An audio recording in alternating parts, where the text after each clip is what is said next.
word of what the voters are saying. The first exit poll information and the first real voting results, those will be coming up here soon. And John McCain sets a bar for choosing Supreme Court justices. He's sending a message to the Republican right and drawing a dividing line with the Democrats. I'm Wolf Blitzer at the CNN Election Center. You're in the Situation Room.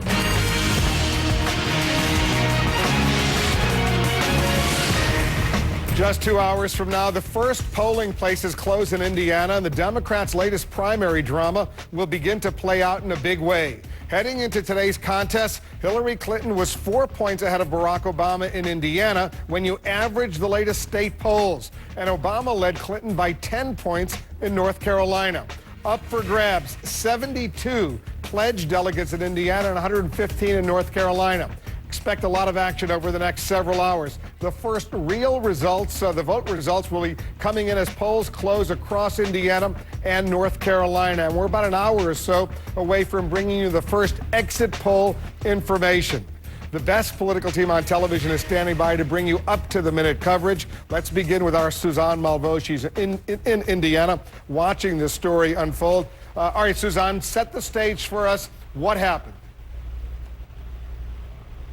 Well, Wolf, essentially, Clinton's message is that she is still in the game. The Clinton camp expects to win Indiana, but the hope is, Wolf, is that it's by double digits like Pennsylvania. That is what they're keeping their fingers crossed. When they look at North Carolina, a good night for Clinton would be if she loses perhaps 5 percentage points or less. That is what they're hoping for on that end. But what is even more important here, Wolf, is that they're going to be looking at those groups. Can she hold on to the older voters?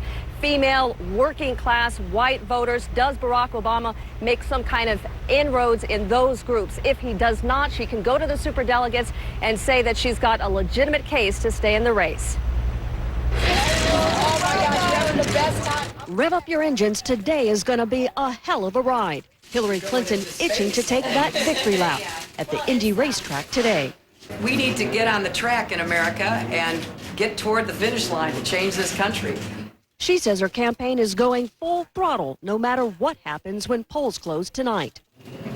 It's going to be the rest of these contests, which are very significant.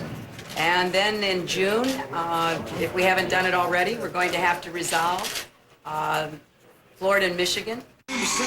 But some close to her concede she must win Indiana and can't lose by more than 5 points in North Carolina to justify staying in.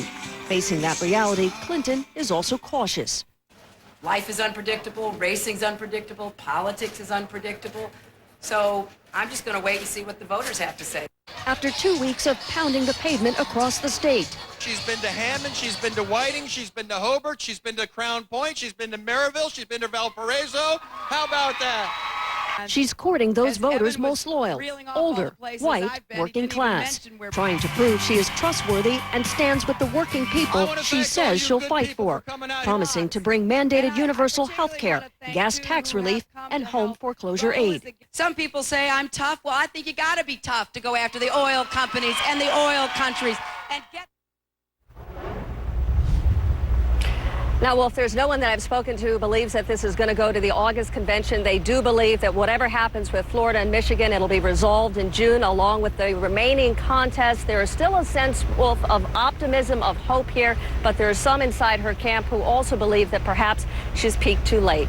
Wolf? All right, Suzanne, thanks very much. Suzanne's in Indianapolis. Barack Obama says he feels good about his chances today. North Carolina is his best bet to score another primary win and to shore up his image as the front runner. Our senior political correspondent, Candy Crowley's in Raleigh watching all of this for us. We heard what Senator Clinton was up to today. Candy, what about Senator Obama?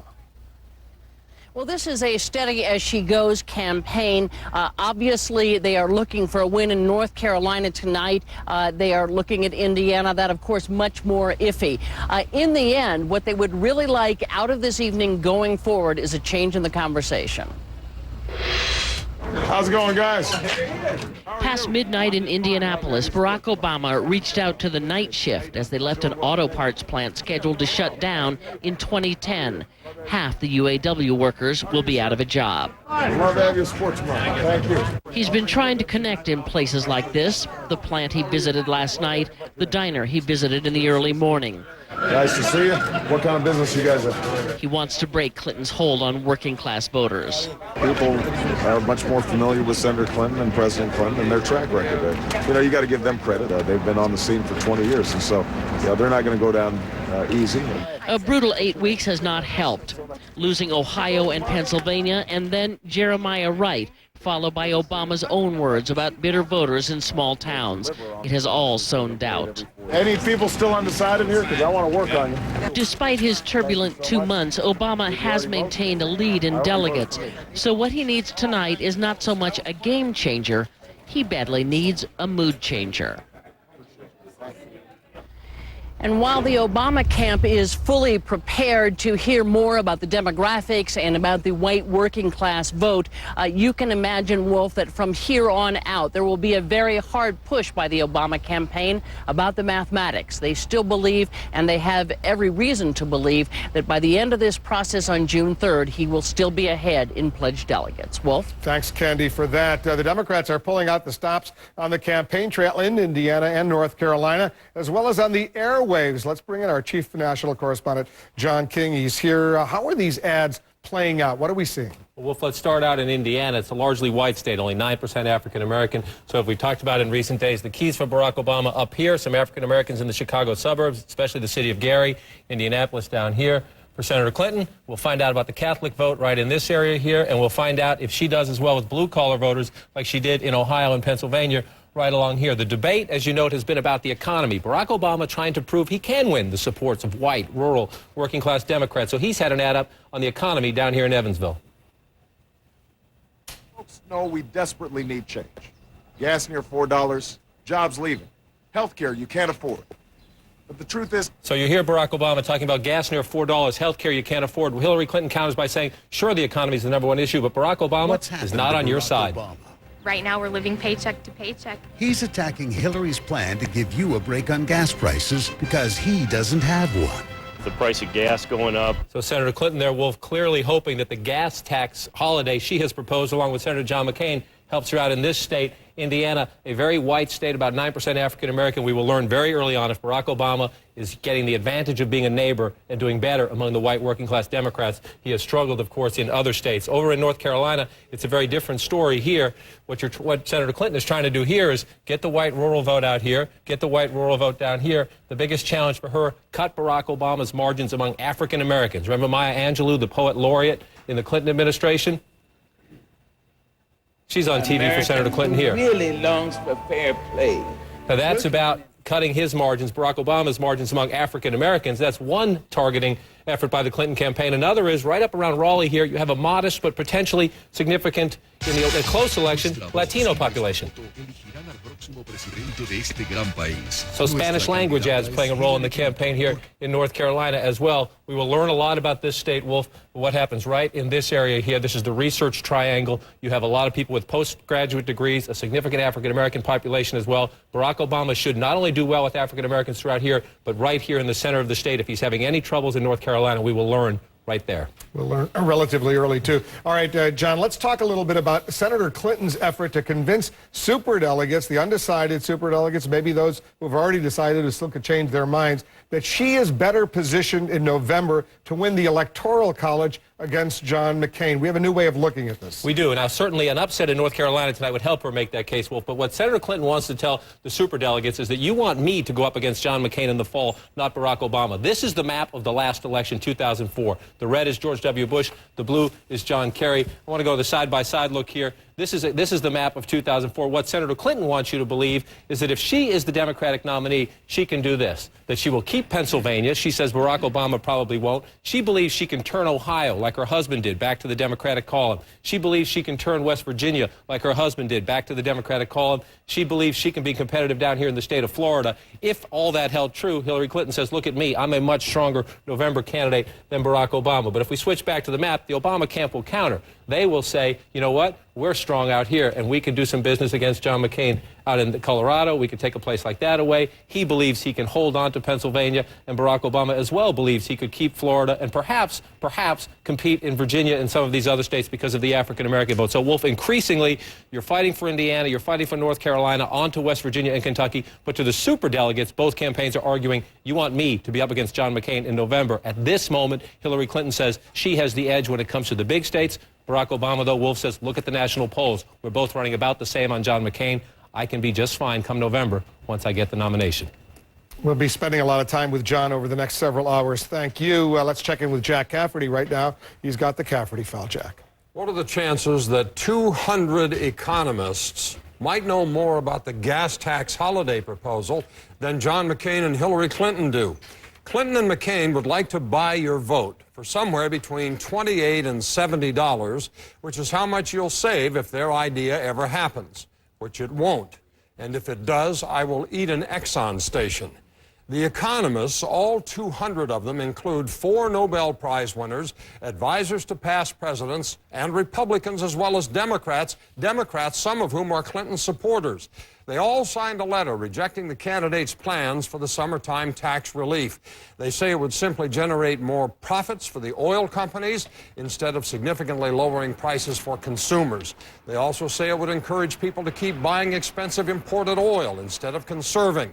And they think such a tax holiday would not provide much relief for families who are squeezed by current economic conditions. Barack Obama said all along this is nothing more than a political gimmick.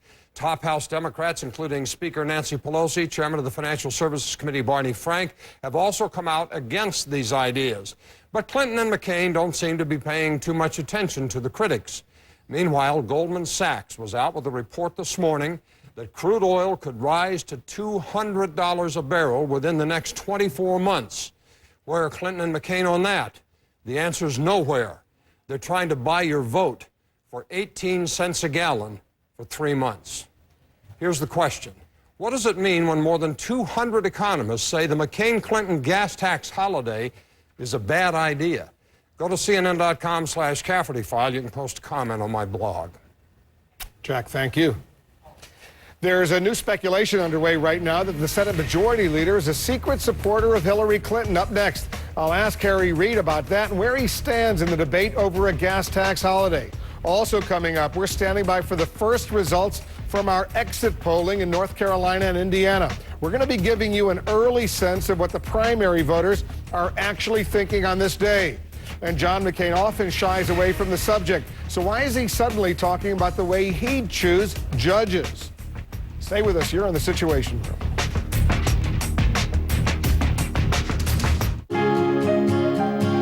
At Intercontinental, we know we have very discerning guests, so we really seek out technology partnerships to help us stay ahead of the game.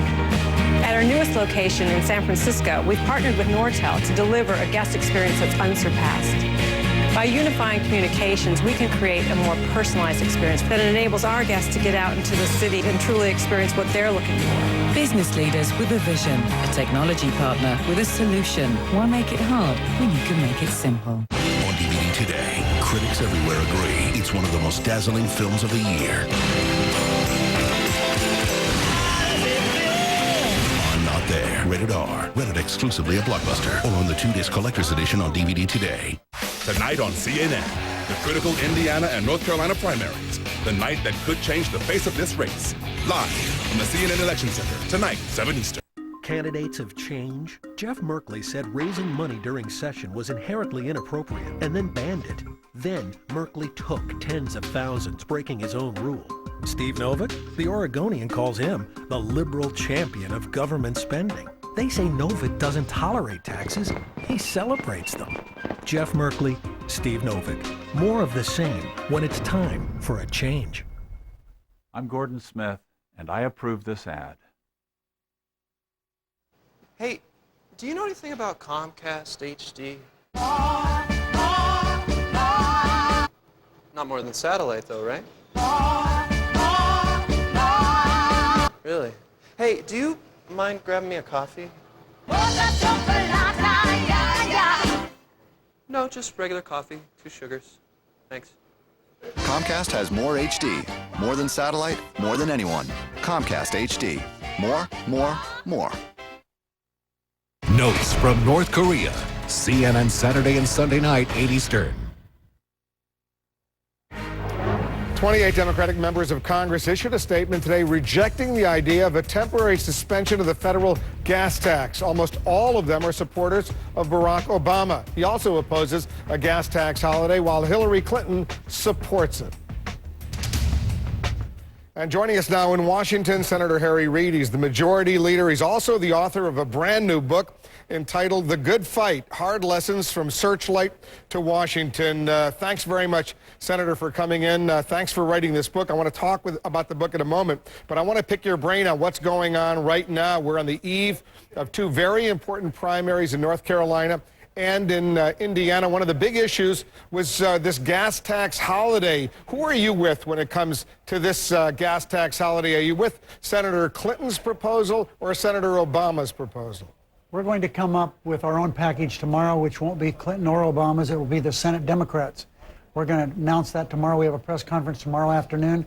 I think it's something that will have the ability to impact prices. That's an American consumer we're concerned about, especially with the price of oil today approaching $123, $124 a barrel. It's hard to comprehend that, but that's where it is. $4 a gallon in some places already. Here's what you said in 2006. I'll put it up on the screen.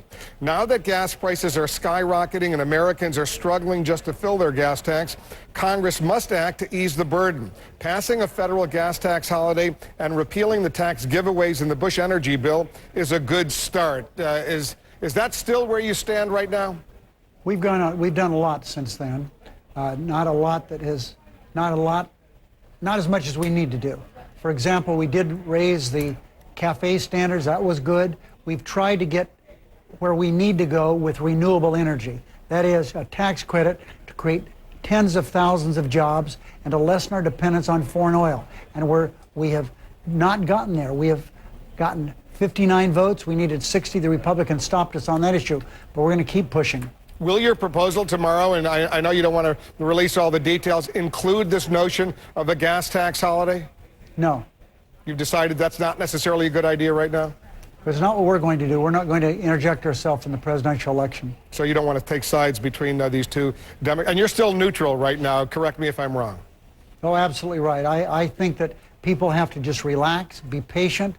Bill Clinton didn't get the nomination until June 2nd. The last primary will be June 3rd. I think at that time, Clinton and Obama will have a few days to make their case to the superdelegates, and then the superdelegates are going to have to act. They can only come from three places: members of the House of Representatives, senators, and DNC members. You don't have to look very far. That's where they all are. You were quoted by NPR National Public Radio the other day. It's in the Hill newspaper now, as saying this: I think superdelegates have the opportunity, the ability, and the right to vote for whoever they want, and I think that's what they should do. You're not among those, I take it, who believes the superdelegates should just follow the lead of the pledged delegates. You know, Wolf, this is interesting. I've been accused of supporting Clinton. I've been accused of supporting Obama, which is good. I want to appear neutral. By saying that the decision has to be made a few days after the last primary, people are saying, well, why are you doing that? Are you favoring Obama? And then when I come out and I say superdelegates have the right to do whatever they want, people say, well, what are you doing? Are you favoring Clinton? I don't favor either one of them. I think superdelegates have the right to do whatever they want. I think shortly after the last primary, superdelegates are going to have to make a decision. Here's a question about John McCain, the Republican presumptive nominee. You recently said, and correct me if I'm wrong, you thought that McCain has a temper and he has an inability to get along with others. Is that where you still stand as far as John McCain is concerned? Well, you didn't have to hear that from Harry Reid. That's fairly common. There's been lots of articles written about it. John McCain and I came to Washington together in 1982. I like John McCain. No one can question his how courageous he is in time of war. But Democrats are going to win this election because he's wrong on the war and he's wrong on the economy. But it's not just the temper issue, though, that should disqualify him. Is that what you're saying? No, that's just one issue to make up a person. We have to look at the whole person when you're running for president of the United States. Your book, The Good Fight, has a subtitle, Hard Lessons from Searchlight, your hometown, in Nevada to Washington. Tell us the hardest lesson that you've learned that you want to share with the readers out there and viewers out there. Well, I've learned a number of things. One is that no matter what you do in life, hard work is the key to success. I believe that's what I learned early on in my days of Searchlight. It took me a long time to understand what Searchlight was all about. I had to be an adult and then some, because frankly, Wolf, I was kind of embarrassed about Searchlight. We had no inside toilet, no hot water. My parents were uneducated. My dad didn't graduate from the 8th grade. My mother never graduated from high school. My mother had no teeth. It was something that I tried to put behind me. But as I left Searchlight as a boy to go away to high school and college and law school, practiced law, entered public service, I came to the realization I couldn't put that to one side, could not ignore it. Searchlight is who I am, and when I came to the realization of that, I became a better person. It's a Horatio Alger story, a real all-American story, if I say so myself. And I think it's fair to say, correct me if I'm wrong, only in America do these kinds of success stories emerge. A young boy from Searchlight, now the Senate Majority Leader. Wolf, I tell kids, and I've told them for years, and that's what this book is about. If I can make it, anyone can make it. And it shows the greatness of our country. And I am in public service to make sure that the Harry Reids of the world have opportunities, hopefully with a few less hurdles to go over and a few less obstacles to go around. But I think it's still the case in America that this is a great country, and if you work hard and have goals in mind, you can make it. You have to look for a little help along the way, as I did, but it's a wonderful country, and I can testify to that. Thanks for writing this book, Senator. Thanks for coming in. You bet. It's a scene of devastation so immense, Myanmar's government is making a rare move. Coming up, tens of thousands of people dead, many more homeless. Time could be running out. We'll have the latest on how the world wants to help. And what are voters just like you saying as they actually vote today in Indiana and North Carolina? We're going to have the first batch of exit polls coming into the Situation Room. Okay, everybody have a car? Yeah. Comfortable? No. Any room for stuff? No. Well, what if I told you you could have a car this size with room for you, your friends, and all your stuff, and still get the same city fuel economy as your smaller car? Huh? That's right. The full-size Chevy Tahoe Hybrid offers the same city fuel economy as a standard 4-cylinder Camry. I guess they like it. Chevy, from gas-friendly to gas-free. That's an American revolution. At Intercontinental, we know we have very discerning guests, so we really seek out technology partnerships to help us stay ahead of the game. At our newest location in San Francisco, we've partnered with Nortel to deliver a guest experience that's unsurpassed. By unifying communications, we can create a more personalized experience that enables our guests to get out into the city and truly experience what they're looking for. Business leaders with a vision, a technology partner with a solution. Why make it hard when you can make it simple? They say a man should always dress for the job he wants. So why am I dressed up like a pirate in this restaurant? It's all because some hacker stole my identity. Now I'm in here every evening serving chowder and iced tea. Should have gone to freecreditreport.com. I could have seen this coming at me like an atom bomb. They monitor your credit and send you email alerts, so you don't end up selling fish to tourists in t-shirts. Offer applies with enrollment and Triple Advantage. Today, when workers vote on having a union at their workplace, they use a secret ballot. But a new law could change all that. How you doing? Who are you? What do you got there? It's my secret ballot. Oh, nothing more it ain't. Who are you? Under a card check law, workers would just sign a card. And everybody would know how they voted. Tell the candidates to protect worker privacy. Do it.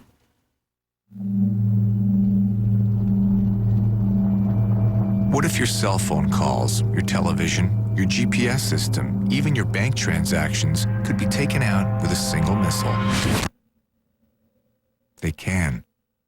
As more countries develop power in outer space, Air Force Space Command is protecting America's interests high above the ground. It takes Air Force vision to defend America in a changing world. U.S. Air Force, above all. Join us at airforce.com. We're waiting for some exit polls to be coming into the Situation Room. As soon as we get the results, we'll share them with you. In the meantime, let's check in with Carol Costello. She's monitoring some other important stories incoming to the Situation Room right now. Carol, what's going on? Well, Wolf, in Myanmar, formerly known as Burma, the government says more than 22,000 people are dead. An estimated 1 million are homeless after the weekend cyclone.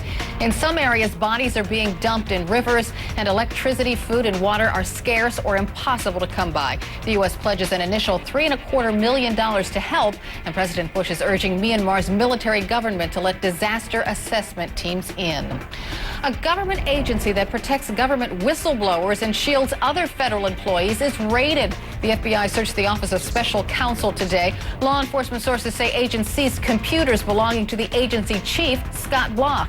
At issue if he obstructed justice by having his computer files erased amid an ongoing investigation into alleged misconduct at his office. In Pennsylvania, for many people, it is hallowed ground, and yet it could be up for sale. The temporary memorial for those killed on Flight 93 on September 11th could be moved mere days before the 7th anniversary of the tragedy. The property owner is canceling a lease with the Park Service, and he wants to sell it to help pay for his retirement. He says he hopes all parties involved can reach an agreement.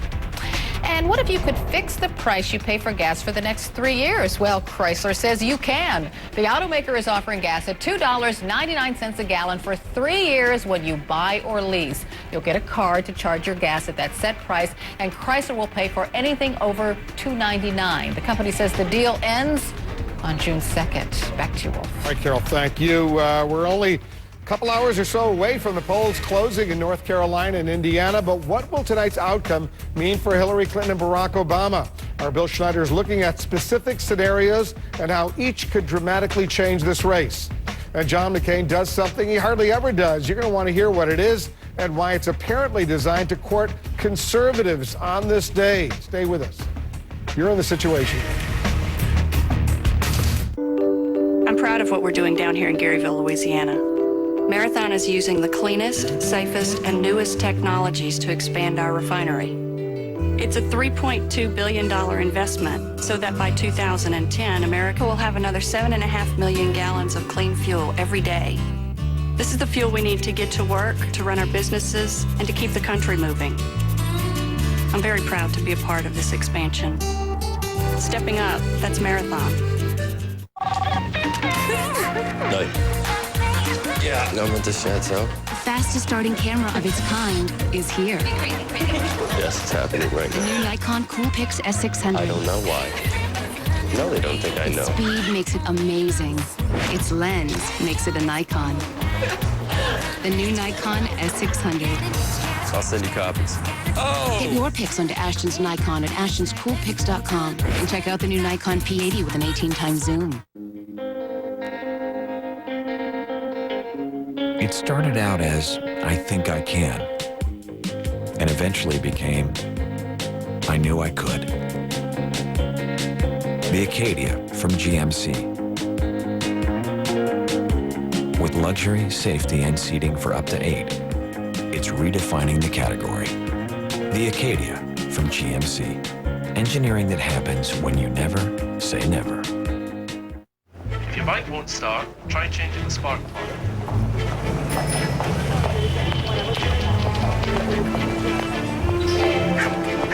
你忙吗？请你给我股价单。对，那是我Hey, t'en pensais trop? Qu'est-ce que tu penses? Go there. Ok, on y va. Welcome to a network where video changes everything. Cisco, welcome to the Human Network. Senator McCain, are Americans better off than they were 8 years ago?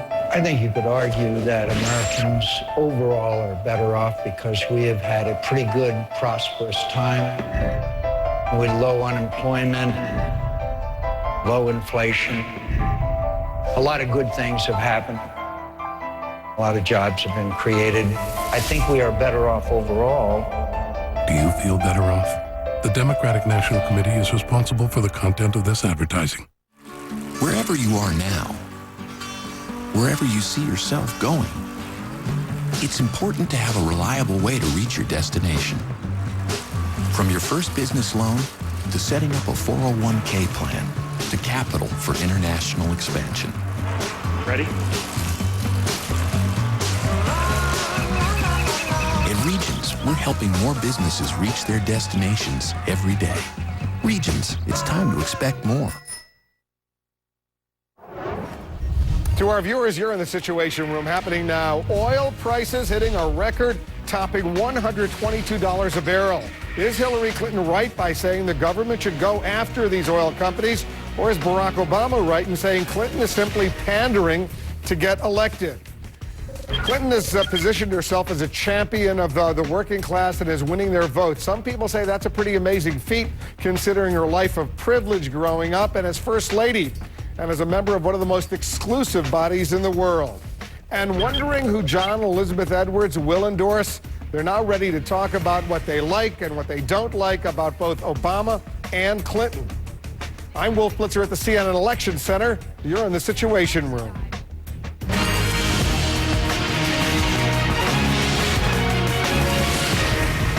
What happens in just a few hours from now could dramatically change the Democratic presidential race as we know it. Primaries in Indiana and North Carolina hold the most delegates left in this race. And after polls close this evening, we'll know who won the lion's share of them between Barack Obama and Hillary Clinton. Our senior political analyst, Bill Schneider, is joining us now. Bill, what are you going to be looking for tonight specifically?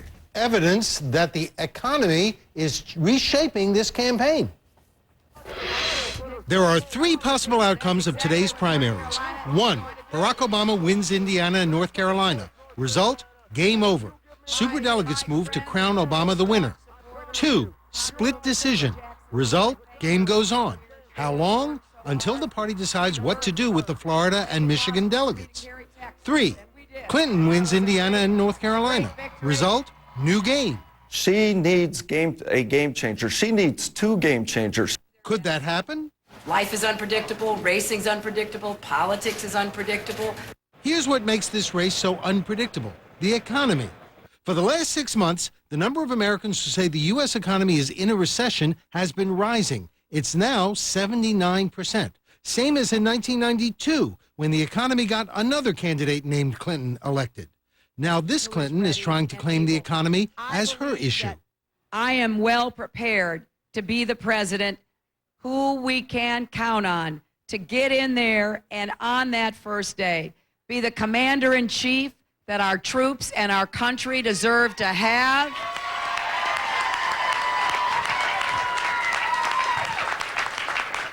And be the president to turn the economy around.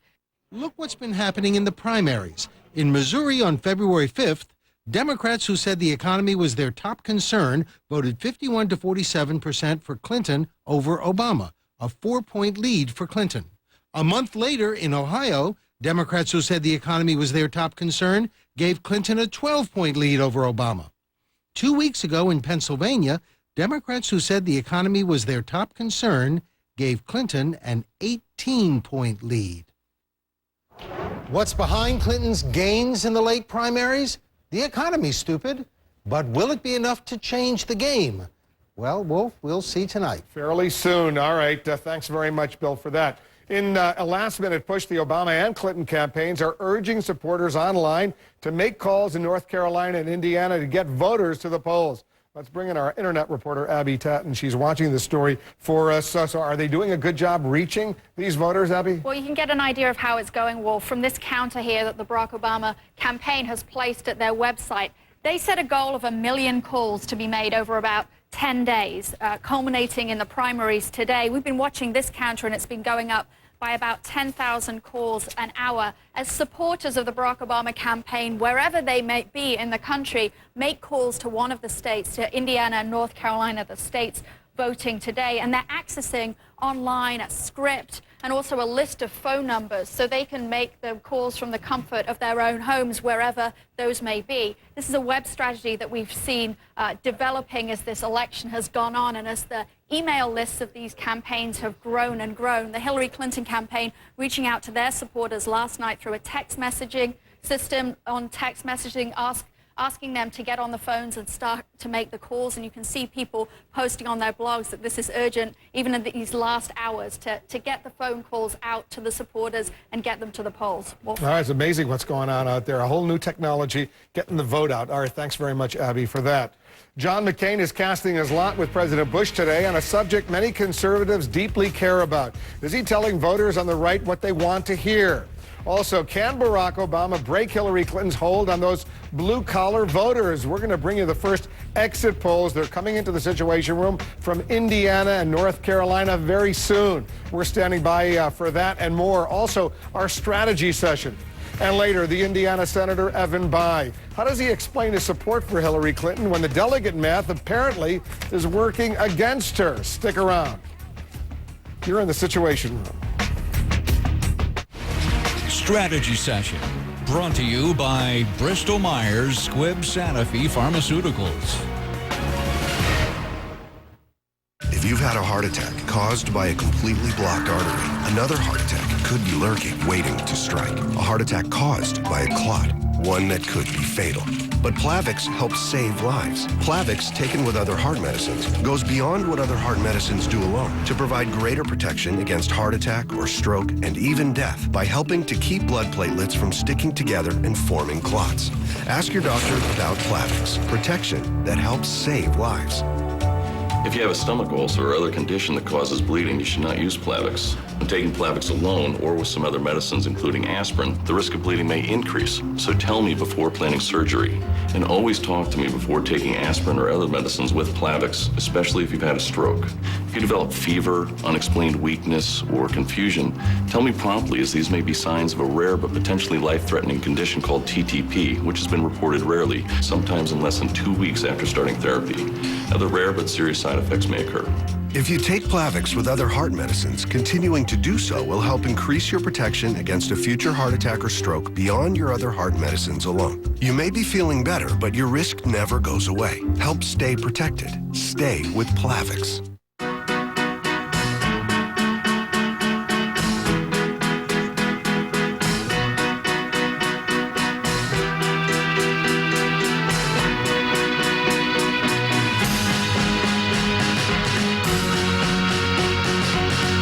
Wi-Fi, giving you the freedom to get out and work wherever you want.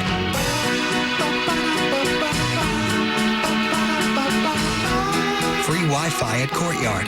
It's a new stay. Itchy allergy eyes? Claritin can take hours to work. Why wait for relief? Visine A goes right where it's needed to bring relief in minutes. Visine A, faster relief for allergy eyes. There's not going to be one thing that's going to fix it. That's the problem. There have to be a whole array, a whole palette of things that people do. You know, like wind power, solar, hydrogen. I mean, there's so many other alternatives that are real. More importantly, those things work.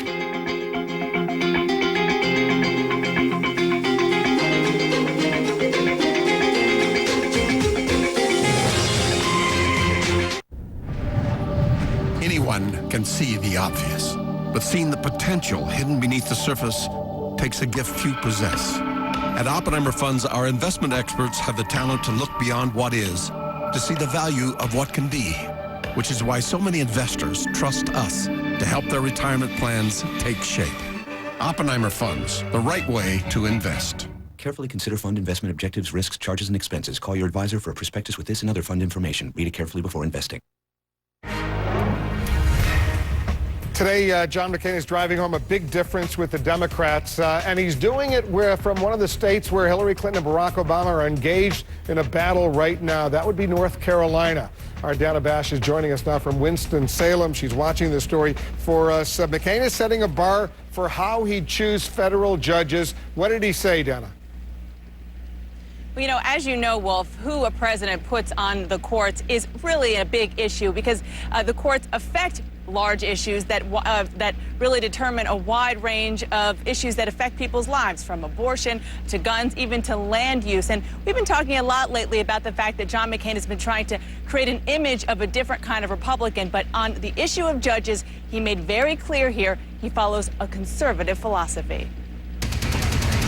He may be trying to distance himself from the unpopular president on some issues, but when it comes to filling the Supreme Court, John McCain says he'd follow George W. Bush's lead.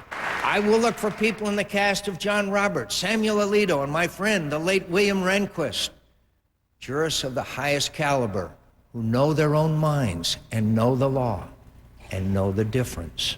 McCain rarely volunteers what kind of judges he would appoint as president, a critical issue for his concerned Republican base. This was an attempt to reach right with former GOP rival Fred Thompson and other respected conservatives by his side. He spoke their language. My nominees will understand that there are clear limits to the scope of judicial power and clear limits to the scope of federal power. Picking judges is a huge dividing line with Democrats. McCain chastised both Democratic candidates for backing judicial activism, but aimed mostly at Barack Obama. When Judge Roberts was nominated, it seemed to bring out more the lecturer in Senator Obama than it did the guy who can get things done. But it was McCain's help finding compromise and approving Bush judges, the so-called Gang of 14, that left many conservatives skeptical. Still, he played that up, a contrast with what he called Obama's partisan vote against the Chief Justice. Somehow, Senator Obama's standards proved too lofty a standard for a nominee who was brilliant, fair-minded, and learned in the law. That is very appealing to independents, particularly against a Barack Obama who has never joined any of these bipartisan coalitions and has no record of demonstrating that he can get things done in Washington. And the Obama campaign shot back with a statement to react to what Senator McCain said here, and I'll read it to you. I'll put it up on the wall. What they said was, John McCain promised his conservative base 4 more years of out-of-touch judges that would threaten a woman's right to choose, gut the campaign finance reform that bears his own name, and trample the rights and interests of the American people. Very clear here that just as we've been talking about in another host of other issues, this issue of judges is one of those big differences, Wolf, between McCain and both Democrats that voters are going to have to choose from in November. Dana, how are conservative activists reacting to McCain's speech? It's interesting, Wolf. I've spoken to several of them who kind of have their finger on the pulse of some of the conservatives who really are looking at every single word that John McCain says on this issue. And for the most part, it's quite positive, saying that he really hit every buzzword, if you will, talking about the fact that he's very much outraged by judicial activism, talking about the fact that his judges would be strict constructionists. Those are the kinds of things that conservatives want to hear, particularly, as I mentioned in the piece, from someone like John McCain, who simply doesn't talk about this very much. It was part of the standard stump speech of George W. Bush, for example, when he was running for president, but not so much from John McCain. That's why this was so important for, as one McCain advisor said to me, to check the box for conservatives to have this kind of speech here today. All right, Dana, thank you. Dana Bash reporting. We're only minutes away from the first wave of those exit polls that are coming into the Situation Room right now. We'll get to those also. Our strategy session, sealing the deal in Indiana and North Carolina. You know, I've said it before that I think there's a good driving analogy. If you want to go forward, you put it in D. If you want to go backwards, you put it in R. Has Senator Clinton done enough to cut into Senator Obama's double-digit lead in North Carolina? And has Obama done enough to convince blue-collar voters he's their guy? Donna Brazil and Alex Castellanos are standing by right here in the Situation Room. Oil and natural gas powered the past, but the future. Fact is, a growing world will require more, 45% more by 2030, along with greatly expanding alternatives. We have substantial oil and natural gas resources right here, enough to power 60 million cars and heat 160 million households for 60 years. With advanced technology and smart policies, together, we can secure America's energy future. Log on to learn more. CNN's American Morning. Emmy nominated for Outstanding Morning Program. The most news in the morning. American Morning. CNN tomorrow, 6 Eastern. What makes Scottrade so special? $7 trades and the service. On the phone, in person, they're the best. Roger that. Hi, I'm Greg MacPherson, and this is JK. We're both running for Attorney General. how to choose. Boy, that's a great question. I protected Oregon families by passing laws cracking down on meth producers and internet sex predators. I protected a woman's right to choose, and I passed Measure 49 to protect open space from development. JK? Boy, talk about open space. It's all about protecting Oregon, every last bit. Starting a new garden doesn't have to be backbreaking. Not when you have the Mantis Tiller Cultivator. It does all the hard work for you. The powerful two-cycle engine spins the patented tines deep into the soil. It cuts through the hardest clay and tangled weeds, yet maneuvers nimbly through the tightest spaces. Now get this amazing Mantis at huge factory direct savings. Plus, we'll give you this border edger free. Call now for complete information. 1-800-326-7741. If you or a loved one suffered kidney failure, a stroke, or heart attack after heart surgery, you may have rights. Studies show Trasolol, a medication given by IV before heart surgery, increases the risk of kidney failure, stroke, and heart attack. Bayer, the manufacturer, announced it will no longer sell Trasolol. 1 in 3 heart surgery patients received Trasolol before surgery without knowing it. If you or a loved one had heart surgery and suffered kidney failure, stroke, or heart attack, call 1-800-BAD-DRUG for a free consultation. That's 1-800-BAD-DRUG. Why should Scottrade be your online investing firm? Excellent customer service, $7 online trades, over 300 branch offices? Maybe you should ask investors. Scottrade, ranked highest in investor satisfaction with online investing services by J.D. Power and Associates. Indiana and North Carolina primaries, live from the CNN Election Center, tonight, 7 Eastern. Introducing Activon Maximum Strength Anti-Itch. Maximum Strength Itch medication in a convenient applicator. No messy creams, no itching, no scratching. Powerful itch relief without a prescription. Itchy skin, no more. Remember, Activon Maximum Strength Anti-Itch. Caldwell. Yes, banker. Our online real estate tools are really innovative. Well, we have been innovators for over 100 years. How did we do it before computers? Stone tablets. Coldwell Banker. We never stop moving. So watch what happens in only a few hours, because results in North Carolina and Indiana could dramatically change this Democratic race. Among the items to watch, will Hillary Clinton continue to show strong support among those working class voters? Will Barack Obama keep an edge with African Americans? Let's discuss this and more in our strategy session. Joining us, our CNN political contributor, Donna Brazil. She's a Democratic strategist, and Republican strategist, Alex Castellanos. Obviously, he's a Republican strategist. Guys, thanks very much for coming in. In our poll of polls going into today in Indiana, Clinton was slightly ahead, 48 to 44%, still 8% unsure. It looks like she has a slight edge in Indiana, but it's not a done deal till it's a done deal. That's true. But look, in every election leading up to the final 3 days, Senator Clinton has been able to take those undecideds and bring them into her column. I think it's because of the fact that people know the Clintons, they know Hillary Clinton, and perhaps it's a comfort zone, especially if you've been undecided. But Barack Obama has shown that he can weather a couple of storms. Look, he's had to deal with race, religion, and class over the last 6 weeks. And if Obama is able to continue to capture pledged delegates, I don't know how much will change tonight. It would be huge for him if he could upset her in Indiana, but, obviously it would be huge for her if she could upset him in North Carolina. I think Donna's exactly right. She's got to take him out in North Carolina, because if she doesn't, the geometry of the race basically stays the same. Define a win for her in North Carolina. Anything.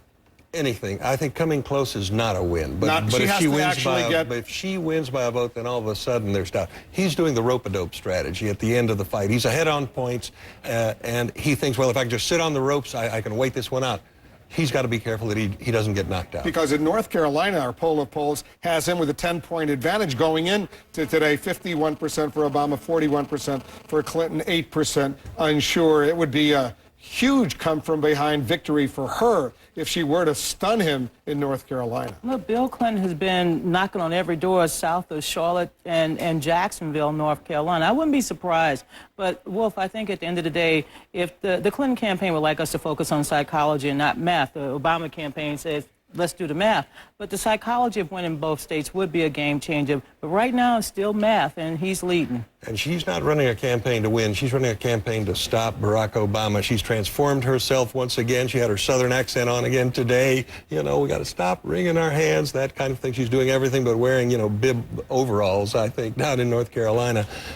She wants to get that blue-collar working Democrat vote, and she's being effective. Donna, with the Republican nomination basically wrapped up for John McCain, there are Republicans moving over to vote in these two Democratic contests today. Some suggestions, some may be voting because they like Barack Obama, others like Hillary Clinton, but a third category simply to be mischievous, if you will. What do you think is going on among the Republicans? Well, we call him the Limbaugh Democrat. Rush Limbaugh is encouraging Republicans to help create chaos in the Democratic Party. I don't know how much it will work.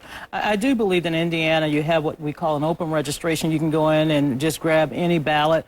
There's no registration on the voter registration forms. But look, at the end of the day, the Democrats will have a tremendous turnout. Hillary and Barack will have two great nights. They may not win. She may not win. He may not win in terms of what they need to put them over the top, but they will come away with some bragging rights. What are these tonight. Republicans doing? You're a good Republican. You understand them. What are they doing?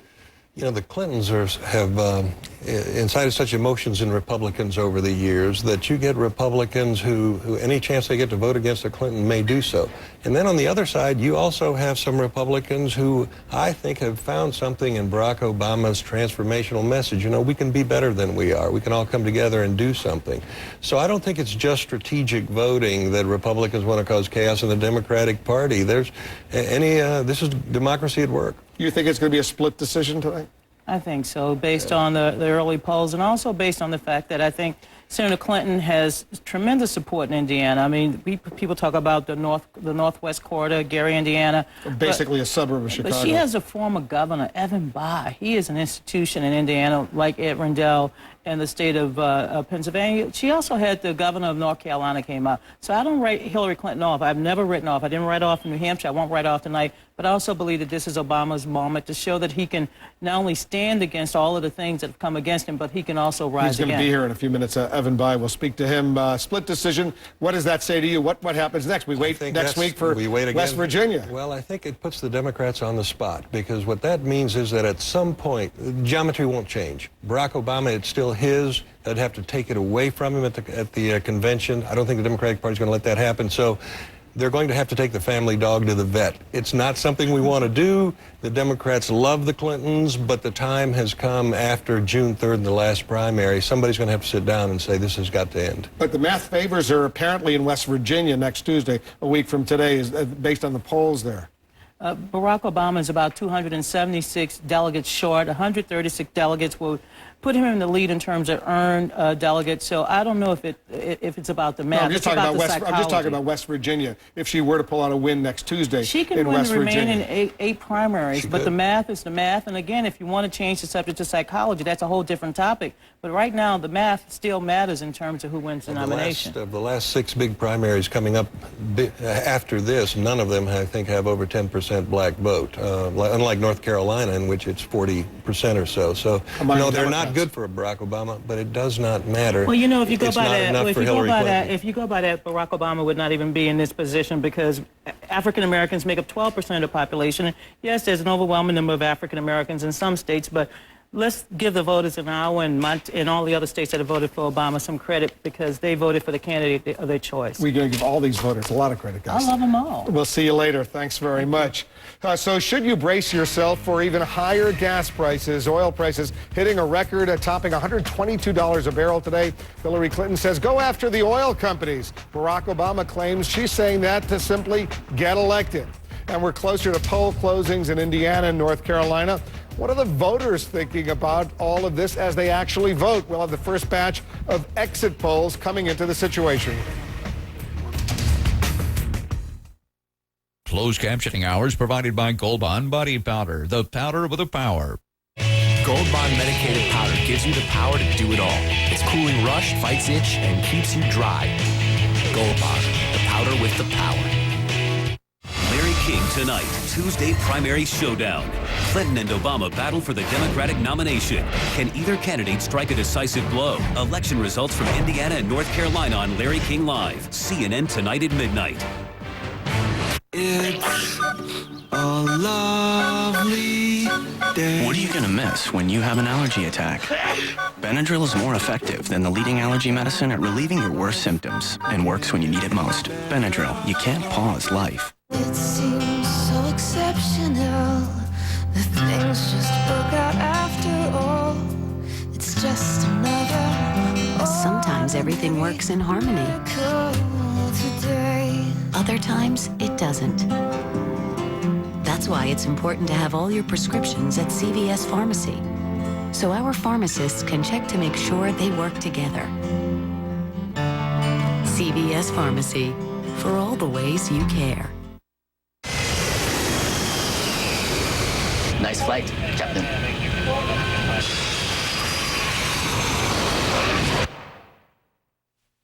When this 250-ton aircraft touches down at 155 miles per hour, I know what I can rely on. These tires. For a smooth and safe landing. Bridgestone tires in aviation. Bridgestone. Show her how much you care. Ruby, sapphire, or emerald rings and pendants, $129. Matching earrings, $199. 72-inch pearl strands, just $29. The Jewelry Exchange guarantees their jewelry to appraise for double. By Factory Direct, the Jewelry Exchange nationwide and online. Welcome. Welcome to a brand new day. Welcome to a place where books rewrite themselves. Where you can drag and drop people wherever they want to go. Where maps are rewritten, and anyone can be famous. Where we're more powerful together than we ever could be apart. Cisco. Welcome to the Human Network.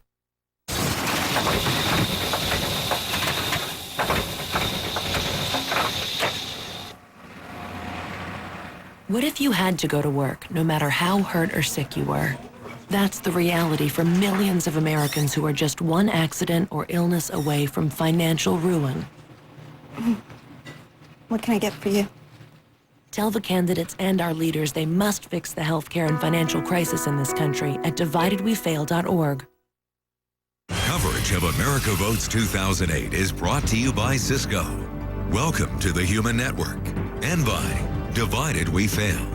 Demand action from the presidential candidates and our leaders at dividedwefail.org. Visit the Election Center at cnn.com/election for in-depth information on the candidates. Checking our political ticker, new evidence that Barack Obama outspent Hillary Clinton on campaign ads in today's primary battlegrounds. He spent $2 million more in Indiana, and he spent more than $1.5 million more than Clinton on ads in North Carolina. The figures are from Campaign Media Analysis Group, CNN's consultant on political ad spending. Let's go back to Jack for the Cafferty File. Jack. He's got deep pockets and they're full of cash. Yep, he's raised a lot more money than she has, and he's spending a lot more money than she has. And he's winning. Maybe there's a connection.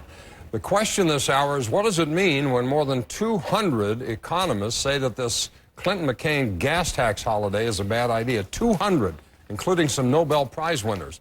Paul in South Carolina says raise the gas tax, raise the money to develop alternative energies, keep every penny raised out of the grubby hands of the politicians, then send the incumbents packing. You want real change? This is the way to get it started. Fire the whole damn bunch.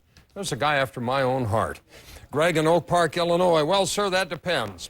In Clinton land, it means Hillary's correct, and she's facing a vast economics wing conspiracy.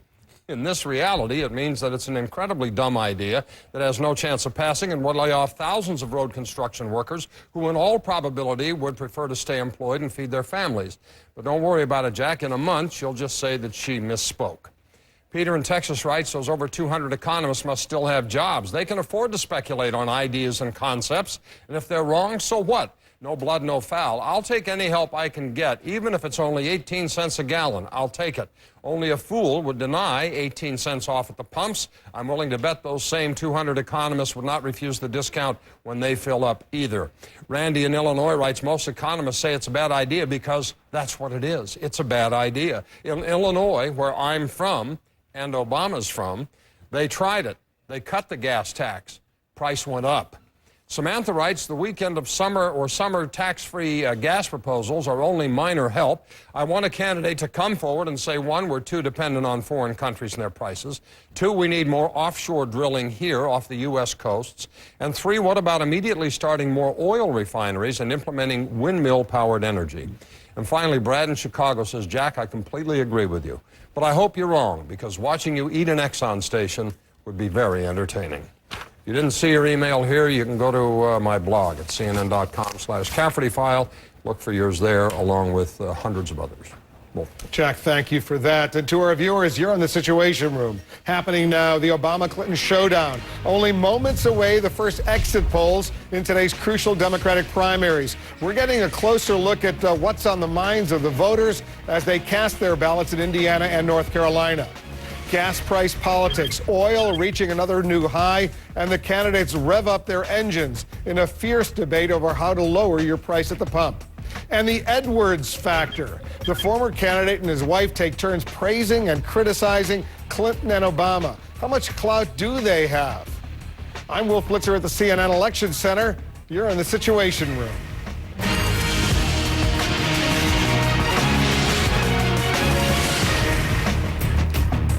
The clock is counting down in Indiana and North Carolina right now. The first polls closing in just an hour or so from now. The first exit polls coming out only minutes from now, and we're going to tell you what the voters are actually saying on this day.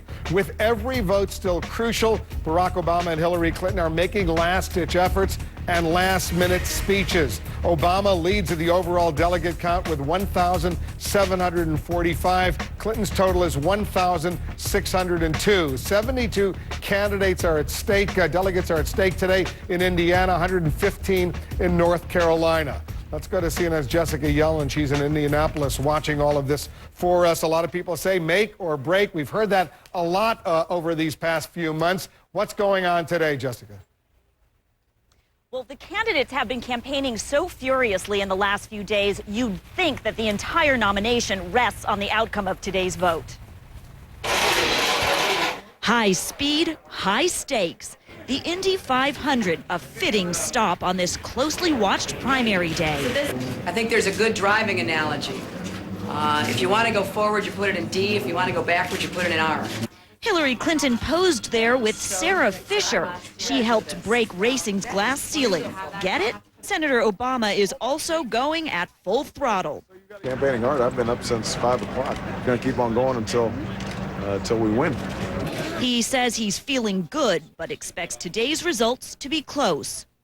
In the last hours before this primary, a new issue has emerged. Senator Clinton's making a populist promise to take on OPEC. And we're going to go right at OPEC. They can no longer be a cartel, a monopoly, and we're going to give power to people in our country under our antitrust laws. Barack Obama accuses her of pandering. You say you've been in the White House for 8 years. You've had 2 terms as a United States Senator and haven't said a word about OPEC. And now suddenly you're going to take it right to OPEC? Clinton supporters insist no matter who wins today's primaries, the nomination is up for grabs. Neither one of them are going to have the delegates they need when they get to the convention. We know that. They are hoping to make Clinton's wins in Michigan and Florida part of the official tally. But the Obama campaign insists that's not going to happen. Today, DNC Chair Howard Dean seemed to leave that question open. One is, we want to respect the voters who went to the polls. There was politicians that made a mess of this, not the voters. Secondly, cannot change the rules at the end of the game and change the outcome. Well, a little puzzling there to know what Dean really means, because it'd be hard to see how you can count the votes without changing the rules. Well, and I take it we heard from Al Gore today, Jessica. Some call him the ultimate superdelegate out there. What is he saying? Well, Wolf, you know he's remained silent while a lot of people have speculated he could be the party elder to broker some sort of deal in the end if the nomination isn't resolved. Gore said he does not plan to play that role. He is not endorsed yet, but he still could, he says. He believes that the nomination will be decided, he said, before the convention. Wolf. Jessica, thank you. The other crucial primary state is North Carolina, the home state of John Edwards. The former candidate and his wife haven't handed out any endorsements yet, but they are speaking out. CNN's Brian Todd is watching this story for us. So what are they saying, Brian? Wolf, they're being more pointed than they've been in a long time about their opponents, but they're still not tipping their hand. Still no endorsement from them through primary day in North Carolina. But John and Elizabeth Edwards aren't exactly keeping silent about their former rivals. John Edwards says he admires Hillary Clinton's strength. Elizabeth Edwards says she likes her health care plan. Asked what they don't like about Senator Clinton, John Edwards, still a lot of the old politics. Mrs. Edwards, the lobbyist money. In their interview with People magazine, John Edwards seems more willing to go negative about Clinton and Barack Obama than he's been in other public venues. We would be blessed as a nation to have either one of them as our president. John Edwards tells People he admires Obama's message of change, but, quote, sometimes I want to see more substance under the rhetoric. Democratic sources have said repeatedly that John Edwards' biggest concern about Barack Obama is, does he have enough substance, does he have enough toughness and experience to actually bring about a message of change? Mrs. Edwards praises Obama for getting more young people involved in politics, but also says, I don't like his health care plan. An Obama campaign spokesman responded by saying only that Senator Obama has great respect and affection for Senator and Elizabeth Edwards, and credits them for spotlighting the issue of poverty. The Clinton campaign did not respond to our repeated calls and emails. Both campaigns may be treading carefully because of this couple's political clout in North Carolina, and for the handful of uncommitted delegates John Edwards still carries from his primary showing. His agenda about poverty actually has been picked up. Hillary Clinton is what they promised a poverty, a member of the cabinet, poverty czar. But John Edwards also has something to gain or lose with the candidates. He said before he'd be open to a cabinet position if a Democrat wins the White House, and observers say he's had talks with both Clinton and Obama about his future. Wolf? You've been speaking with some former Edwards campaign officials. What are you hearing from these guys, Brian? Well, specifically about the delegates that John Edwards still has out there. He's got 19 uncommitted delegates, and one close aide who ran his campaign in South Carolina told us the 8 delegates he won in that state have been contacted by the Clinton and Obama campaigns. He said to sound them out on which way they would go if Edwards releases them. Those campaigns, Wolf, clearly watching his delegates very closely because it is so close. Very close. All right, thanks, Brian. Thanks very much. Let's come back to Jack Cafferty. He's here with us. He's got the Cafferty file. Something that might surprise you. Surprised me. After 16 months, this bruising fight, Hillary Clinton, Barack Obama, most Democrats don't want either candidate to drop out of the race. After all the contests and debates, speeches and TV commercials, flyers, phone calls, the Democrats want the suffering to continue. A new USA Today Gallup poll finds 60% of Democrats say Clinton and Obama should keep campaigning. Of those who want a speedier resolution, 23% say that Clinton ought to give up. Only 15% say Obama should drop out. There had been calls for Clinton to get out of the race a while back, but they've quieted down since some of her strong performances in Ohio and Pennsylvania, along with Obama's problem with Jeremiah Wright and the elitist gate. It's looking increasingly unlikely now that the party's going to have a nominee until the uncommitted superdelegates weigh in. This poll also shows that most Democrats think the superdelegates should commit to a candidate by the end of June, which is what the party chairman, Howard Dean, is calling for. Only about a quarter say the superdelegates should be able to decide at the party convention in August. All of this seems to suggest that Democrats aren't too worried about the Clinton-Obama contest tearing the party apart. Instead, there seems to be a willingness to sit back and allow all of the rest of the voters to have their say, even Puerto Rico. Here's the question. Why can't the Democrats make up their minds? You can go to CNN.com/Cafferty file and post a comment on my blog. Wolf. Jack Cafferty, stand by. Thanks very much. I'll be right here for you.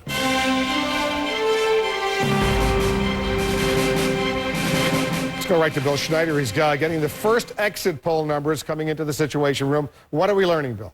Well, we're learning something about Reverend Jeremiah Wright, who was a very big issue in this campaign. But how important an issue was he to Democrats who voted today? Take a look here at Indiana. Among Democrats who voted in the Indiana primary, we asked them, was Wright important or not important? And the answer is they're split. 49% say not important. 48% say he was an important factor in their vote. What about in North Carolina? Well, same thing, split. 50% not important, 48% important. So it looks like Democrats really are divided over whether this is an important issue or not. It probably won't surprise you to know that those Democrats who said it was an important issue voted for Hillary Clinton. Those Democrats who said Reverend Wright was not very important voted for Barack Obama. Wolf? So on this issue, they seem to be split, Bill, apparently along Hillary Clinton, Barack Obama lines, depending on who they support. That's right, but with one interesting twist here, we found out that those Democrats who go to church regularly have, in both states, said they thought Jeremiah Wright was a more important issue. So it has something to do with church going and the fact that Jeremiah Wright is a religious figure. Those who went to church tended to treat him more seriously. All right, Bill, thanks very much. Bill's going to continue to go through these exit poll numbers, more of them coming up. We have the best political team on television pouring over all of these numbers, and a new update coming up in a few minutes. Also, we'll talk to one of Hillary Clinton's most important Indiana supporters, Senator Evan Bayh, a former governor. I'll ask him what she has to do to win the nomination. Plus, the battle for blue-collar voters. You're going to find out why they're so important and how the candidates are courting them. Stick around. You're in the Situation Room.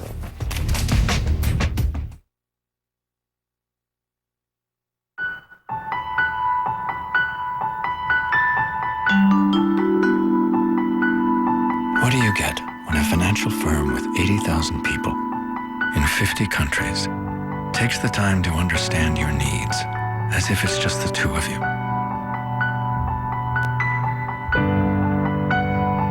Could it be the most powerful two-person financial firm in the world? You and us, UBS. You the tops, you the Tower of Pisa, Mama, you the smile on the Mona Lisa. I'm a toy balloon that's faded soon to pop. You the top.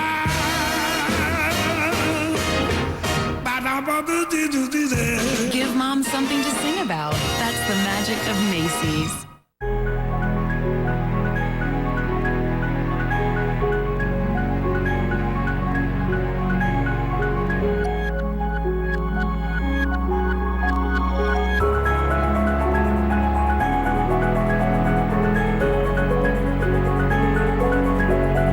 The coupe has been reshaped. The all-new BMW X6. SPF measures UVB rays, not UVA rays. Rays that can cause skin damage and even skin cancer. That's why Neutrogena created Ultra Sheer with Helioplex. It provides the highest combined UVA and UVB protection. Helioplex, only from Neutrogena. Growing a business takes time. But if you're distracted with little problems, you're not focused on the big picture. Quest provides integrated voice, data, and network solutions, giving you time back to make sure your business can reach its potential. Get Quest. Get nimble. Coldwell. Yes, banker. Do you realize we've been real estate innovators for more than 100 years? We have been around the block a few times. Remember the 1947 holiday party? That's not what I meant. Coldwell Banker. We never stop moving.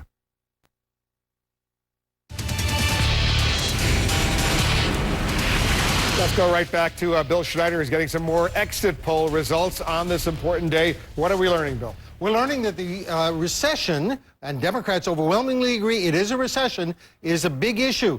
In Indiana, 65%, nearly two-thirds of the voters say the economy is the #1 issue, much more than Iraq, 19%, health care, just 13%. And the economy is definitely affecting their vote. Among those voters in Indiana, Democratic voters who say the recession has affected them, Hillary Clinton leads 53 to 46%.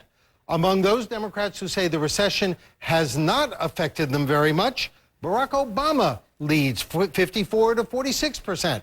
So it looks like the recession is having an impact on the vote. And for those voters who are having serious economic problems, that seems to be producing support for Hillary Clinton. Wolf? All right, thanks very much, Bill. We're going to be getting more of these exit poll numbers coming into the Situation Room. Let's go out to Indianapolis right now. Joining us, the former governor, the current senator, a Hillary Clinton supporter, Senator Evan Bayh. Thanks very much, Senator, for coming in. Good to be with you, Wolf. Everyone says the math is really working against her right now. No matter what happens between now and June 3rd, the final primaries, how does she turn the math around?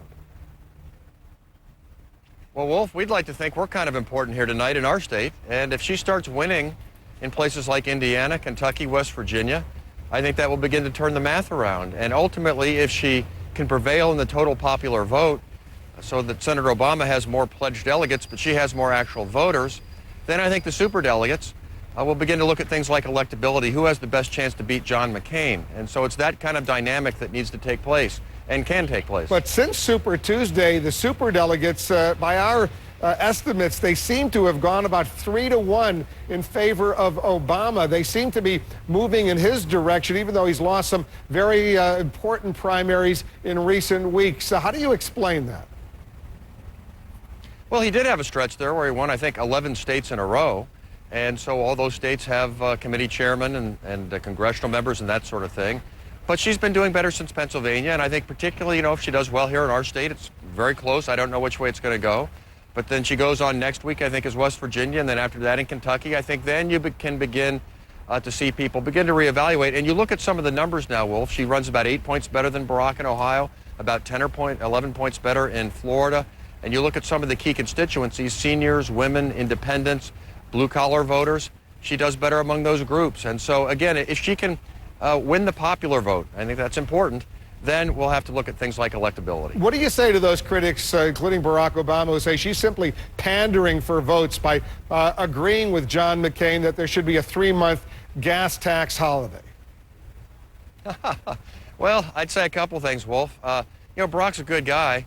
But he voted for a gas tax holiday 3 times. But he says that was a mistake. He acknowledges publicly that was a mistake. He learned from that mistake. Well, was he pandering?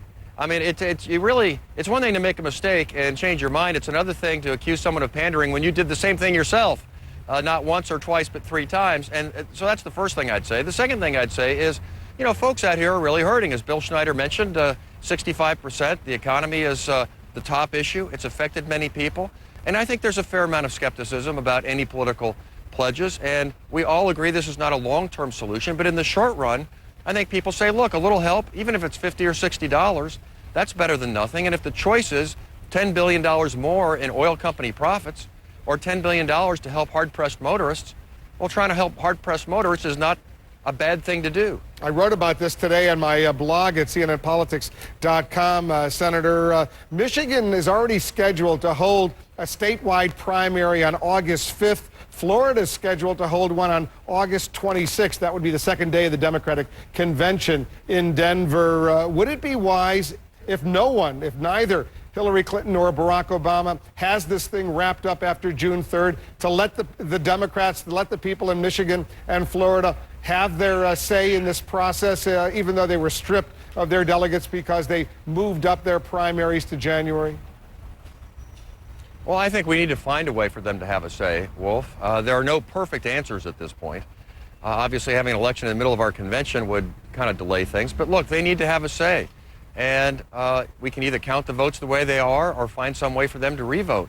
And so however we work through that, I do think it's important. They had record turnouts in both those states. More people voted in Florida than any election ever.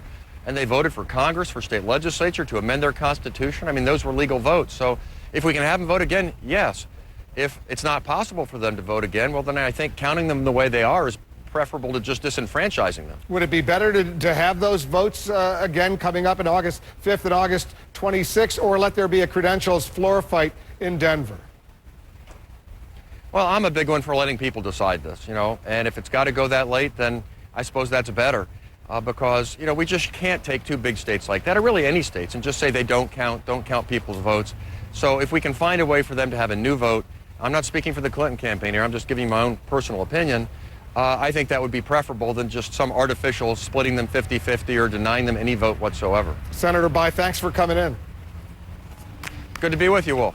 And coming up, I'll speak with a strong supporter of Barack Obama as well. That would be Senator Claire McCaskill of Missouri. That's coming up in our next hour.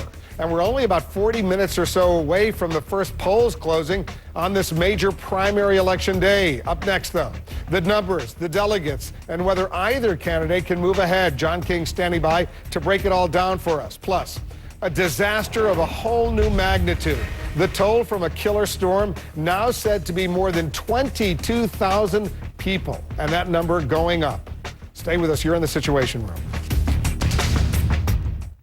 I believe in the future. In the future. I believe in protecting the environment. I believe in energy independence. I believe we can limit greenhouse gases and keep energy cost affordable. I believe in technology. I believe in American ingenuity. I believe that meeting a challenge brings out the best in us. We will do this. I believe. I believe. I believe. We can be energy independent. We can continue to use our most abundant fuel cleanly and responsibly. We can, we will. Clean coal, America's power. Hi, I'm Nancy Pelosi, lifelong Democrat and Speaker of the House. And I'm Newt Gingrich, lifelong Republican, and I used to be Speaker. We don't always see eye to eye, do we, Newt? No, but we do agree our country must take action to address climate change. We need cleaner forms of energy, and we need them fast. If enough of us demand action from our leaders, we can spark the innovation we need. Go to wecansolveit.org. Together, we can do this. The Palm Central from Sprint. You get a touchscreen phone that manages your schedule, accesses email and text messaging, surfs the web fast, takes pictures, has an MP3 player, and more. On the smallest smartphone ever from Palm. So you can organize your life on the go for only $99.99. The Palm Central from Sprint, only on the Now Network. Christian Amanpour takes you inside a secret state. Notes from North Korea. CNN Saturday and Sunday night, 8 Eastern. I'm Barack Obama, and I approve this message. Ordinary people all across the country are struggling from paycheck to paycheck. If the plant moves to China and you've been working there for 20, 30 years and suddenly you have the rug pulled out from under you and you don't have health care and you don't have a pension, you're on your own.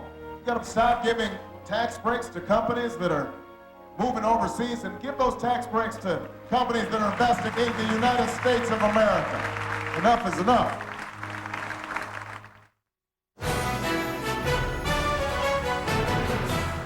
A major announcement has been made.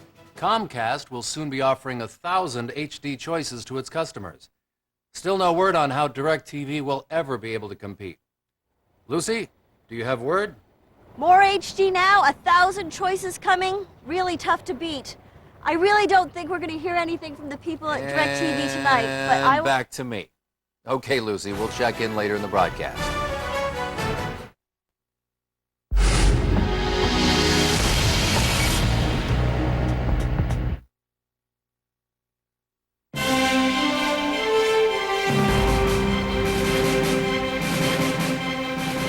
More exit poll numbers are coming into the Situation Room right now. Let's go back to Bill Schneider. He's going through the numbers. Bill?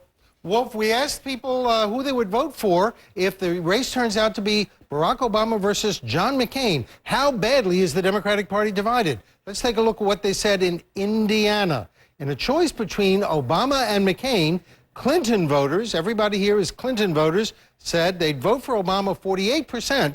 33% would vote for McCain. 1/3 of them would vote for McCain, and 17% wouldn't vote. That means half the Clinton voters in Indiana say they would not vote for Barack Obama if he's the Democratic nominee. Let's look at North Carolina. Clinton voters again.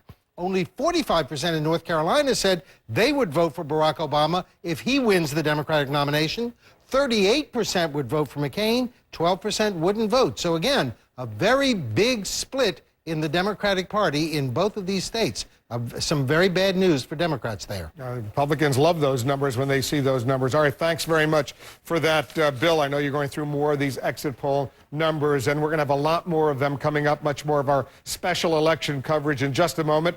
But we want to give you right now an exclusive look into what's going on the other side of the world. The killer cyclone tragedy in Myanmar is growing worse and worse with each passing hour. This is a devastating story. State media now put the death toll at more than 22,000. Almost twice that many are reported missing. The United Nations says up to 1 million people may be homeless. The White House says the U.S. will send more than $3 million to help cyclone victims.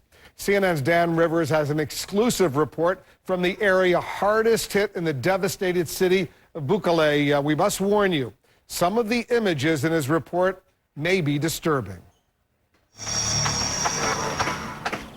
It took almost everything. Cyclone Nargis has left Bokale a shell of a town. People scavenging in what looks like a war zone. The blank, numb stares of survivors tell of the horror here. And the horror is still stalking these streets. Some scenes are beyond words. Bodies are being unceremoniously dumped in the river. Monasteries are being used as temporary shelter for hundreds of people. Here, 600 are sleeping where they can.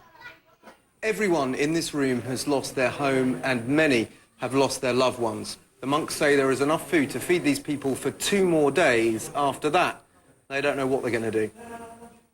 The food carefully watched by young novices. This woman says there's nothing left. She's totally dependent on the monastery. This man says I'll have to survive somehow. I'll eat whatever the people donate. In another monastery, we find what they call the operating theatre. This place seems utterly without medical supplies, as this man's wounds show. Well, this is one of the relief centres in Bogale, if you can call it a relief centre, but there's not much in the way of aid being given out, a little bit of rice, but many of these people have lost everything they own, and including many of their loved ones. There are horrific scenes here with the bodies being dumped in the river. We can't really film very overtly here. The authorities are not pleased we're here, and at the moment I think soldiers are coming, so we're going to have to leave. Myanmar's top military brass flew in to assess the damage. From the air, the epic scale of this disaster was clear. Mile upon mile of devastated countryside. But it's only up close, on the ground, that you see the human face of this tragedy, making shelter where they can, under the black skies that brought such mayhem and suffering. Dan Rivers, CNN, Bokale, southern Myanmar. What a heartbreaking story happening halfway around the world. We'll stay on top of this story for you. We'll get back to our political coverage. John King is standing by to give us a delegate breakdown where they stand and how tonight can make a difference. That's coming up. Also, exit poll information about one of the more sought-after voting groups. We'll be back with the best political team on television to show you what's going on. And you'll also find out what Hillary Clinton is doing to win over those blue-collar voters and why she's been successful so far. Stay with us. You're in The Situation.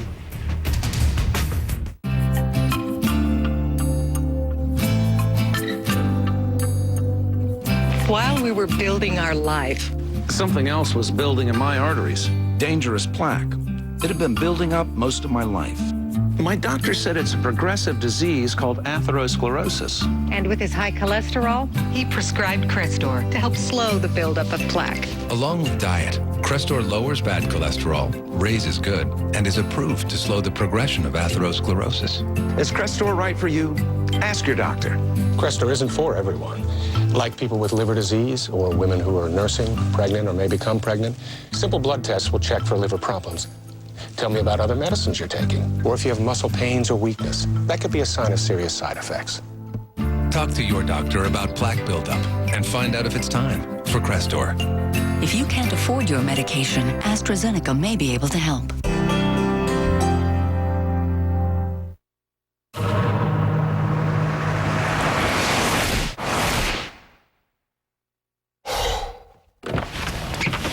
Who wants to be stranded with a flat tire?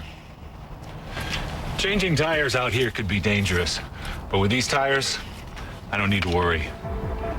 Well, I guess I'll be on my way.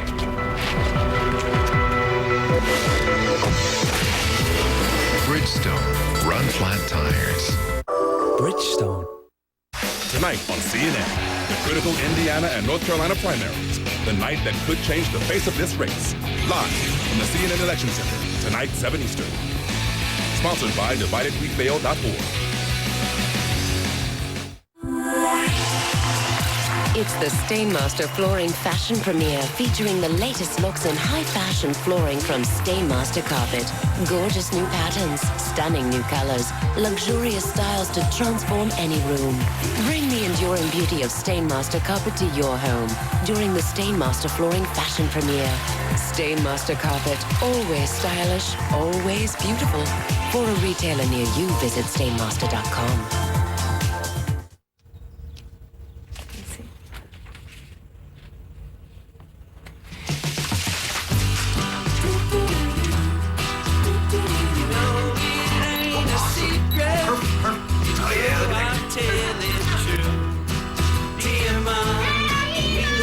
This Mother's Day, don't just buy stuff, do stuff, like support the arts. For the latest wireless phones and plans from Sprint and AT&T, great prepaid brands, and all the expertise you need, shop Radio Shack today.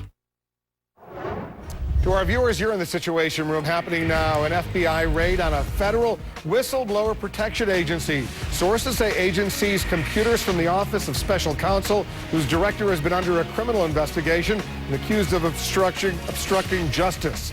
Also, House Democrats are trying a new tactic to influence the war in Iraq. A proposed new spending bill gives President Bush the money he's seeking, but requires Iraq to match spending on reconstruction and arming security forces. Plus, some 100 people arrested in a massive drug sting at San Diego State University, including 75 students. Federal agents seized 50 pounds of marijuana, 4 pounds of cocaine, several guns, and $60,000 in cash.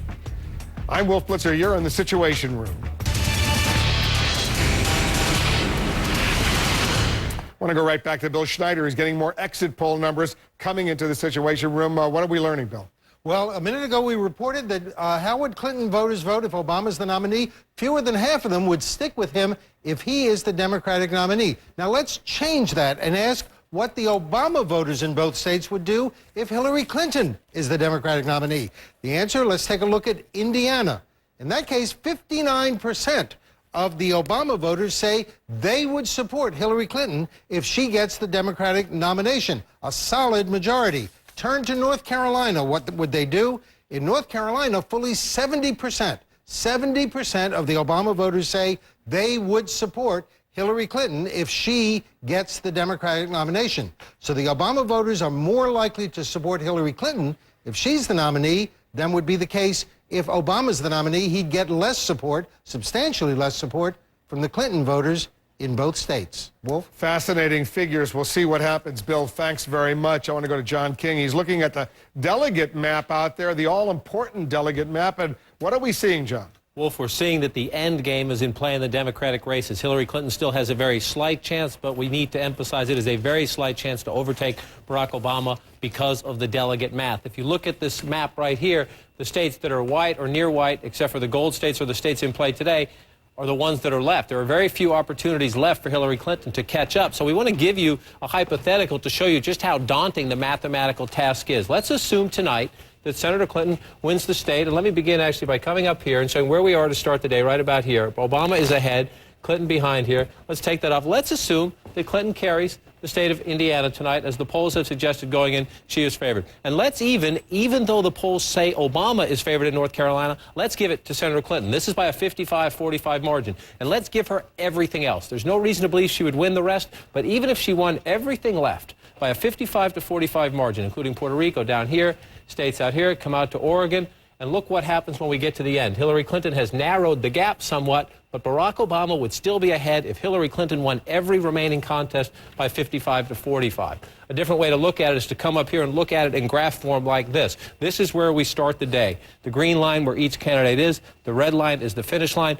Wolf, they have been trading places in these states back and forth, Obama having a slight edge, but let's assume for the sake of argument that they split the delegates 50-50 the rest of the way out. These are the delegates still to be decided in the primaries and caucuses left. That's about 50% for Senator Clinton. This is the other 50% for Senator Obama. And look what happens. She is still back here. He is very close to the finish line. You'll have roughly 270 superdelegates who would decide it. And if they split those evenly, Barack Obama is your nominee. He doesn't even need 50% to get over the finish line. So what it shows you is that Hillary Clinton needs to win tonight. She needs to surprise Barack Obama because the math for her is almost impossible. She needs to win and change the math and the psychology, Wolf. A daunting challenge for Senator Clinton. Thanks very much, John. Stand by. We're going to be getting back to you. Senator Clinton has also been working methodically to increase her blue-collar credibility. Let's go back to Carol. She's looking at this part of the story for us. Carol, has Senator Clinton been able to appeal to these blue-collar voters in these critically important numbers that she desperately needs? She absolutely has, Wolf. As one political analyst told me, she did that by carefully changing the way she talks, the words she uses, and the things she does. And it appears to be working. Hillary, how you doing? I'm good. Hillary Clinton is bent on proving she's a blue-collar gal at heart. There she is in Indiana, sipping a shot of Crown Royal, a Canadian whiskey. There she is at a gas station, watching. When was the last time you bought gas? Oh, I haven't personally bought it for a long time because of the Secret Service. I have a unique situation. Despite that, and a family income surpassing $100 million over the last 7 years, Hillary Clinton is connecting with the blue-collar crowd. And some say she's done that by ripping a page from the Republican handbook. What she's doing in attacking Obama as an elitist is taking that Republican conservative strategy and using it against Obama as if she were the Republican candidate. Lakoff says she's using GOP-inspired language to attract Reagan Democrats. When she says she'd totally obliterate Iran if it attacked Israel. That is like McCain saying bomb, bomb, bomb, bomb, bomb, bomb, bomb Iran. I mean, it's saying we're going to get those guys. Those guys are bad guys, and we're going to just wipe them out. It's the kind of straightforward language blue-collar workers use on the job when they're talking politics. Clinton also talks of her Let me tell you something. When it comes to finishing the fight, Rocky and I have a lot in common. It taps into the pull-yourself-up-by-the-bootstraps ethic blue-collar America prides itself on. I think we should have a gas tax holiday. And Clinton's gas tax idea? Lakoff says there is a reason she describes it as a gas tax holiday instead of a gas tax break. The word holiday and gas bring to mind family values. Well, I was thinking about shooting over to 54 and zipping down to Liberal. The summer holiday trip is very crucial to American mythology, where you get off your job, you pack up your family, you get into your car, and you drive off to Yellowstone. I know how to fight for you, and that's exactly what I will do. While the polls show her tailored message is resonating with blue-collar voters, it doesn't necessarily mean they believe this high-powered Wellesley graduate is blue-collar at heart. But for many right now, well, she's talking their language. And one political analyst told me today another reason she's doing better than Barack Obama in attracting the blue-collar vote. She simply pounced on the economic issue faster than did Obama. Wolf? Carol, thanks for that. Carol Costello reporting. We're going to have more on the exit polls. They're coming in momentarily. Bill Schneider and his team going through them. But we're going to continue to watch those very, very carefully. But let's discuss what we know so far.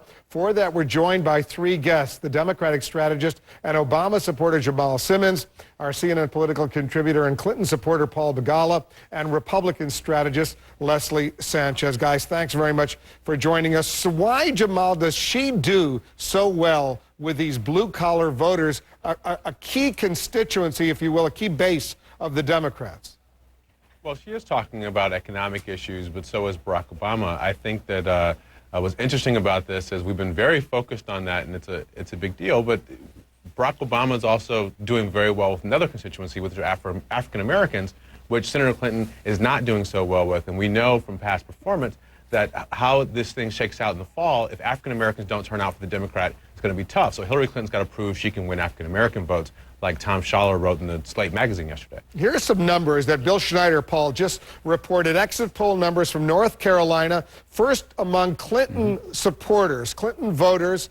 They say if she doesn't get it, if Obama gets the nomination, 45% of them say they would vote for Obama. But look at this, 38% say they'd vote for McCain, 12% say they would not vote. That's 50% of Clinton supporters would not vote for Barack Obama, at least in North Carolina. Much smaller number among Obama voters, Obama supporters in North Carolina. 70% of them say they would vote for Senator Clinton if she got the nomination. 12% say they'd vote for McCain. 14% would not vote. 26%, in other words, wouldn't vote for Clinton. Why are Clinton supporters, at least in North Carolina, and similar numbers, by the way, in Indiana, why are they so adamant, at least right now, in saying they wouldn't vote for Barack Obama?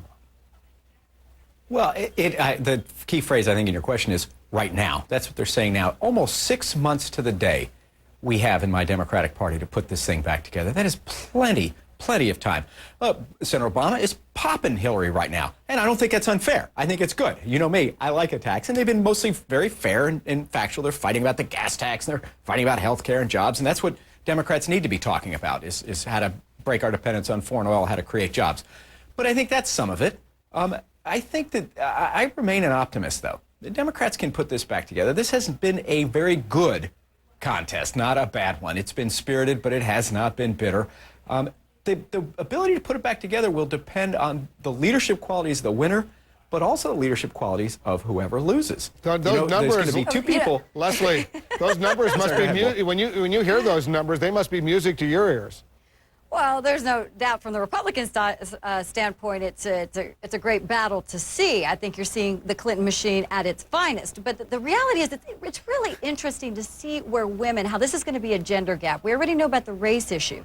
But even if you look at what we were just talking about with respect to women and how Hillary Clinton is doing with working class voters, particularly, I think to answer that point, if you just look at the fact that she's starting to gain momentum, I think, among working class white men. She already has educated older white women. And this is a constituency that is based on identity politics, that really wants to see the first woman president. And they're not going to walk away from that easily. She knows that. I think the Obama campaign is starting to realize that. And I don't think you can minimize that. There is a battle that's going to happen in the Democratic Party, and it's going to be bloody. There's no doubt about it, and I think it's an advantage to Republicans. All right, guys, stand by, because I want to pick up that thought, but we have to take a quick break.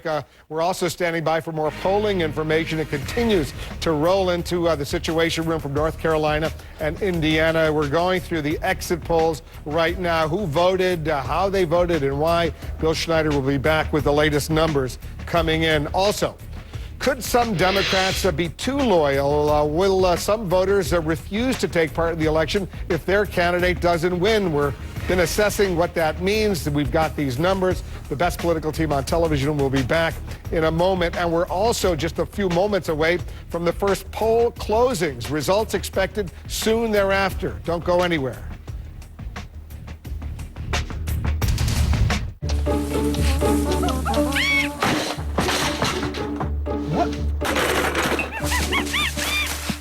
Hey, watch the computers! Come on, guys. The island's big enough for all of us. That's a truce! Need new technology? Print, copy, fax, and scan with the HP LaserJet All-in-One from CDW, offering print and copy speeds of up to 27 pages per minute. For the latest in HP printers, visit CDW.com. Hip, hip, just a place to call your own as we drift into the zone on an island in the sun. We'll be playing and having fun. We'll never feel better. Book now, save up to 45%. Call your travel agent or 1-800-BEACHES. I'm proud of what we're doing down here in Garyville, Louisiana. Marathon is using the cleanest, safest, and newest technologies to expand our refinery. It's a $3.2 billion investment so that by 2010, America will have another 7.5 million gallons of clean fuel every day. This is the fuel we need to get to work, to run our businesses, and to keep the country moving. I'm very proud to be a part of this expansion. Stepping up, that's Marathon.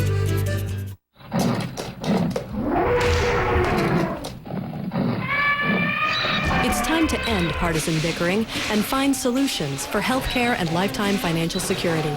Visit dividedwefail.org.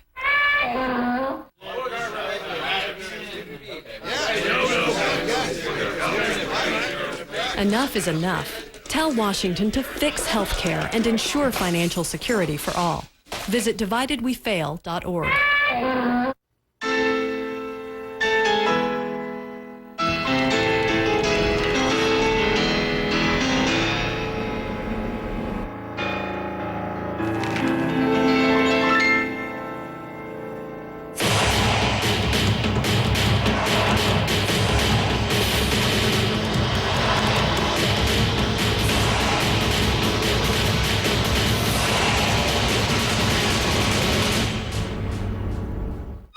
Introducing the Simply Everything plan from Sprint. For just $99.99 a month, you get unlimited nationwide calling, texting, web surfing, emailing, picture and video messaging, and Sprint TV.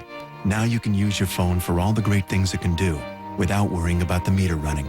The Simply Everything plan, only from Sprint and only on the Now Network. Now organize everything in your life with a Palm Centro, only $99.99.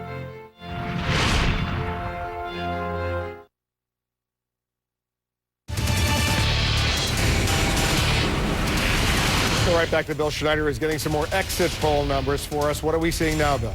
We're seeing something very interesting, Wolf. Hillary Clinton's support among African-American voters in both these states is now down to single digits. Look at Indiana, where the African-Americans made up 14% of the voters. Obama 92, Clinton 8. In Ohio, in March, Clinton got 13% of the African-American vote. In Pennsylvania, 10, and now in Indiana, just 8.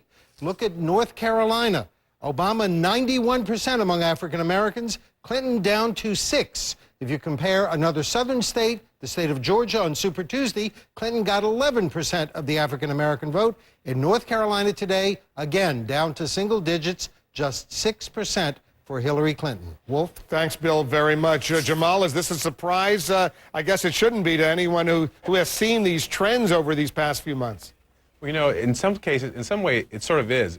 A year ago, we were all talking about how Hillary Clinton was at 46%, splitting the African-American vote with Barack Obama. I sort of refer to the Tom Schaller piece in Slate. He argued that if Hillary Clinton, who got 19% in South Carolina, got 22% of African-American voters in Tennessee, that if she had maintained that percentage, she would probably be ahead in the total popular vote right now without Michigan and Florida. But the fact is, she's not only lost these voters to Barack Obama, that they've sort of turned against her. You know who else is getting 8% of the African-American vote? George W. Bush. Hillary Clinton's got a black problem. She's got to figure out how to fix that going into the fall if she hopes to be the nominee. Paul? Well, she does. The problem is named Barack Obama. I don't think this is a rejection of Hillary. It's that Senator Obama, Senator Obama, Jamal remembers this, Barack Obama started out behind among African Americans. And so Leslie's wrong. It's not simply identity politics. They knew he was black when they were supporting Hillary against him, but he earned their support. He earned their votes the old-fashioned way. And what's really unique, I think, about the Obama coalition is he has put together kind of the college students and the college professors, the sort of, educated elite of the Democratic Party, the Adlai Stevenson, Paul Tsongas sort of voters, and African Americans. What he lacks in the middle are Latinos, not many of which are voting today, and blue-collar white folks. Hillary, with her coalition of Latinos and blue-collar white folks, doesn't have quite enough to win, but neither does Senator Obama with African Americans and sort of highly educated whites. So somebody's going to have to pull from the other guy or gal's pile to win this thing out. Let's look at a different thing. And when I'm talking about identity politics, Paul, I'm talking about women particularly. These are women that are wanting to see the first woman president that are not going to walk away from that. But the bigger issue is, let's look to November. What does that exactly mean? If you're talking about a core part of the Democratic constituency, of their coalition is African-American voters who may not turn out if Barack Obama, it looks like the election was stolen from him, which is the Democratic words, not mine. there's going to be an issue in terms of mobilization, excitement about the base, especially young voters who may be just demoralized by the whole process, think it's politics as usual, and decide to stay home. And when you're talking about a series of too close to call elections like we've seen in the last 3 presidentials, that 2% could really make a difference between a Democrat or a Republican win. Jamal, are you as confident as Paul is? That's a hope, not a strategy. Jamal, are you as confident as Paul is Paul. that the Democrats, irrespective of who the nominee is, will unite and forget about the bitterness that we've seen over these past few months?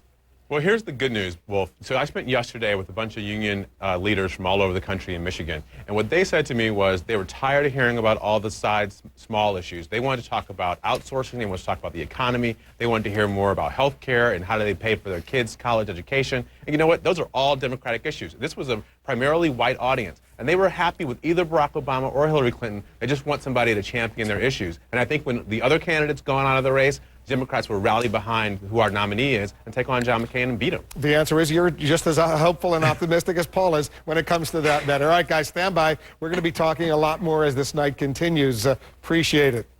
We're only about 10 minutes away from polls closing, and we're going to get the early results here in the Situation Room. Also, as oil reaches another new high, the candidates rev up their engines in a hot debate over how to lower your price at the pump.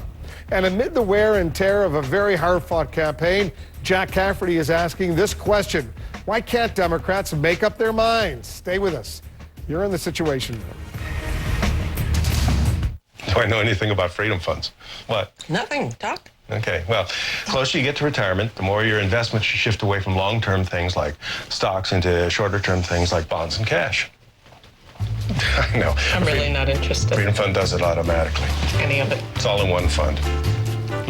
Nothing. No? Okay. Check out a Fidelity Freedom Fund for your IRA. Call 1-800-FIDELITY. Before investing, consider the fund's investment objectives, risks, charges, and expenses. Contact Fidelity for a prospectus containing this information. Read it carefully. Larry King tonight. Can Clinton or Obama strike a decisive blow? Election results on Larry King Live. CNN tonight at midnight. Why are more investors moving all their accounts to Scottrade? I had accounts all over the place. They made it easy to bring them together. Scottrade's here for you.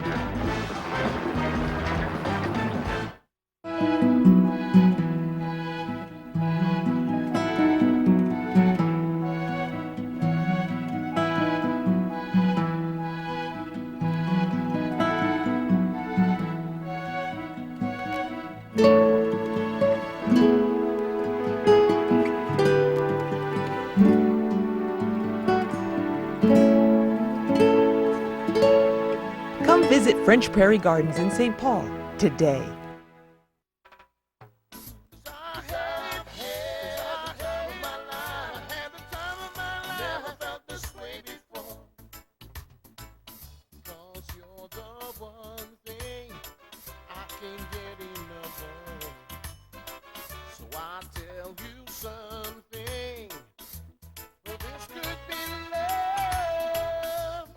Book now. Save up to 50%. Call your travel agent or 1-800-SANDALS.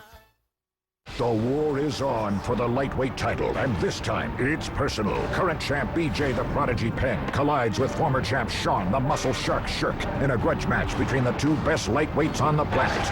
Also, Keith Jardine faces Vanderlei Silva, and 12-0 Lyoto the Dragon Machida battles Tito Ortiz. The Ultimate Fighting Championship and Bud Light present UFC 84 Ill Will. Live Saturday, May 24th from the MGM Grand Garden Arena in Las Vegas on Events in Demand pay-per-view.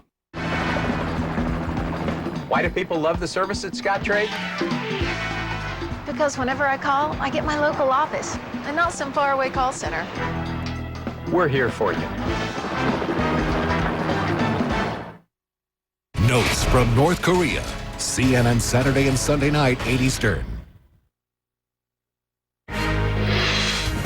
All right, 7 minutes and counting or so until the first polls close in Indiana. Most of the state's polls will close at the top of the hour. Some of the polls will remain open for another hour in the western part of the state. We're watching all of this closely. Jack Cafferty is here with the Cafferty File. What kind of a state has 2 time zones? Indiana. Is there any? Are there any others? Florida, I think, because of the West Coast. Oh, maybe the the handle. Right. Okay. Very strange. All right, the question this hour, why can't the Democrats make up their minds? It's actually a good thing they haven't, because we would have had nothing to do for the last 4 months. Jim in British Columbia says they are making up their minds. When the votes are counted, the results will be clear. 52% Obama, 48% Clinton. Then the Supreme Court will be called in, and Clinton will be declared the winner, since she reflects the true Bush values more than McCain does. Sarah in Indiana, oh dear, the choice one has to make. Senator Clinton could be the least pleasant candidate, but is highly qualified for the job. But wait, the media hates her, and there's that unhip husband of hers. Senator Obama, hopelessly unqualified for the job, but damn, the man can deliver a speech.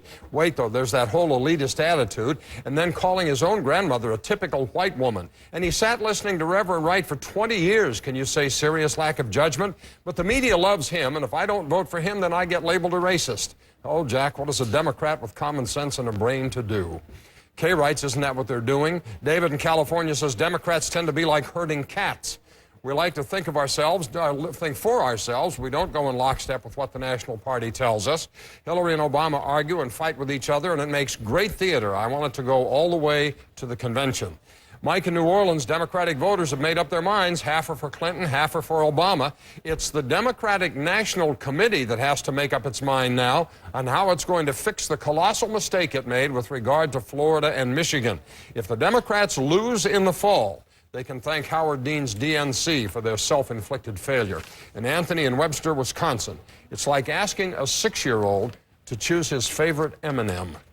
If you didn't see your email here, you can go to my blog at cnn.com/Cafferty file. You can look for yours there, along with hundreds of others. So we're going to get some actual numbers maybe in like 5 or 6 minutes. 5 minutes and 30 seconds or so before the first polls close. Once those polls are closed and the precincts start reporting, we'll bring those numbers to our viewers.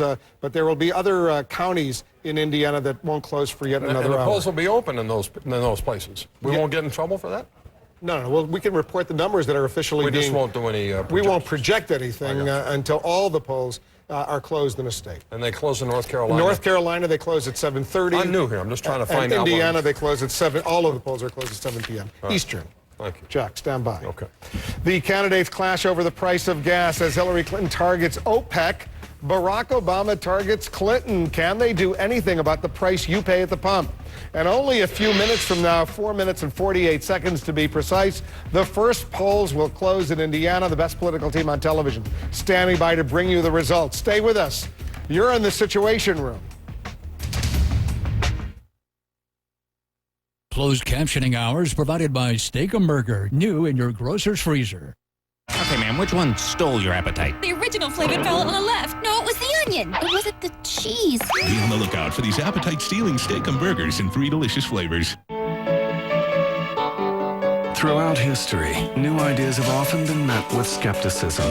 But technology born from American ingenuity can achieve amazing things. We're committed to a future in which our most abundant fuel, coal, generates our electricity with even lower emissions, including the capture and storage of CO2. It's a big challenge, but we've made a commitment to clean. Learn more about clean coal at americaspower.org. This is the AARP Medicare Supplement Insurance Plan card. You know what's great about this card? Wherever you go, nationwide, your coverage travels with you. And that's just one of the many reasons you need the card you can trust. Because with AARP Medicare Supplement Insurance, you get things like a full range of plans, the ability to apply year-round, personal health insurance advisors to help you make the best decision, and so much more. If you're turning 65 or older, or you've already enrolled in a Medicare supplement plan, call now for this free information kit and Medicare guide to help you navigate today's complex healthcare environment. Learn why these Medicare supplement insurance plans are the choice of millions of Americans and are exclusively endorsed by AARP, an organization that's all about life after 50. AARP Medicare Supplement Plans, insured by United Healthcare Insurance Company, help cover some of your medical expenses not covered by Medicare alone. This could save you thousands of dollars out of your own pocket. Plus, you can choose any doctor or hospital in the U.S. and apply anytime year-round. So call now. Here's what your friends and neighbors are saying about us. Thank you for the excellent service provided. We thank you for your careful details and assistance. I have been pleased with my supplemental insurance through the years. Look, you want to do away with almost all claim forms? Like the sound of no referrals needed to see a specialist? With this card, you get all that too. Finding the right coverage can be really challenging, especially since Medicare supplement insurance is now more important than ever. That's why the legwork's been done for you. So feel great about making a smart, informed decision. And call to get your free information kit and Medicare guide. Then you'll find out more about a full range of plans, personal health insurance advisors, and coverage that travels nationwide. Yep, this is one great card.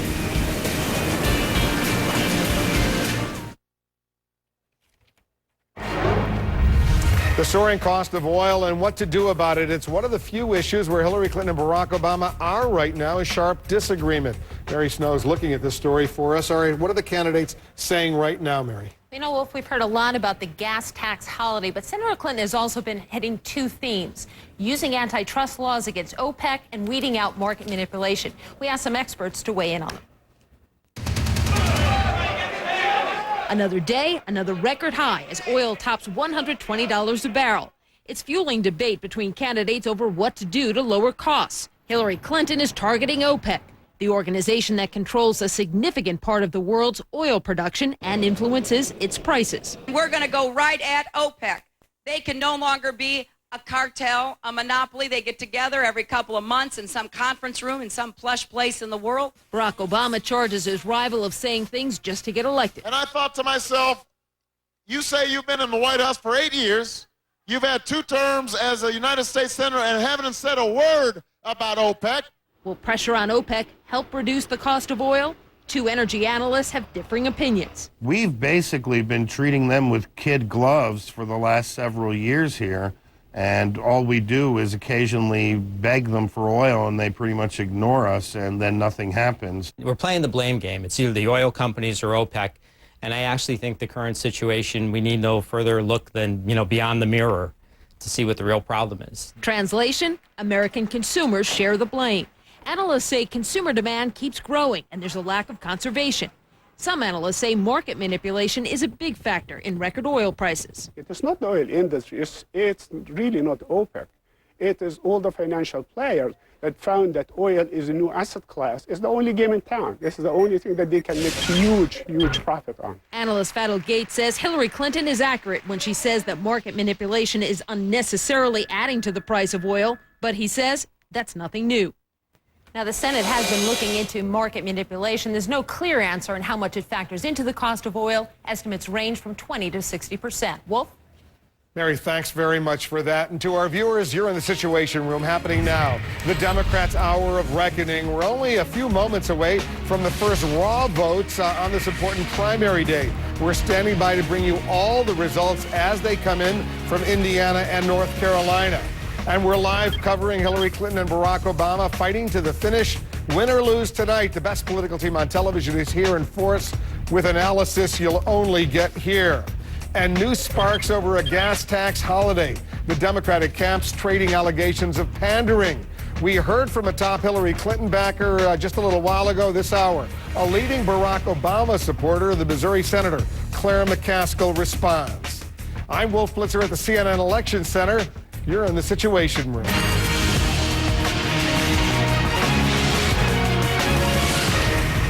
We want to welcome our viewers in the United States and around the world. Right now, most polling places in Indiana are closing their doors. And we're standing by to get the first real vote results on this crucial primary day for Democrats. Heading into today's vote, Hillary Clinton was 4 points ahead of Barack Obama in Indiana when you average all the latest state polls. Obama led Clinton by 10 points in today's other battleground, North Carolina. Up for grabs, 72 pledged delegates in Indiana, 115 in North Carolina. As voting winds down in both states right now, we're going to bring you the raw vote totals as they come in, also new exit poll information, all of that just moments away.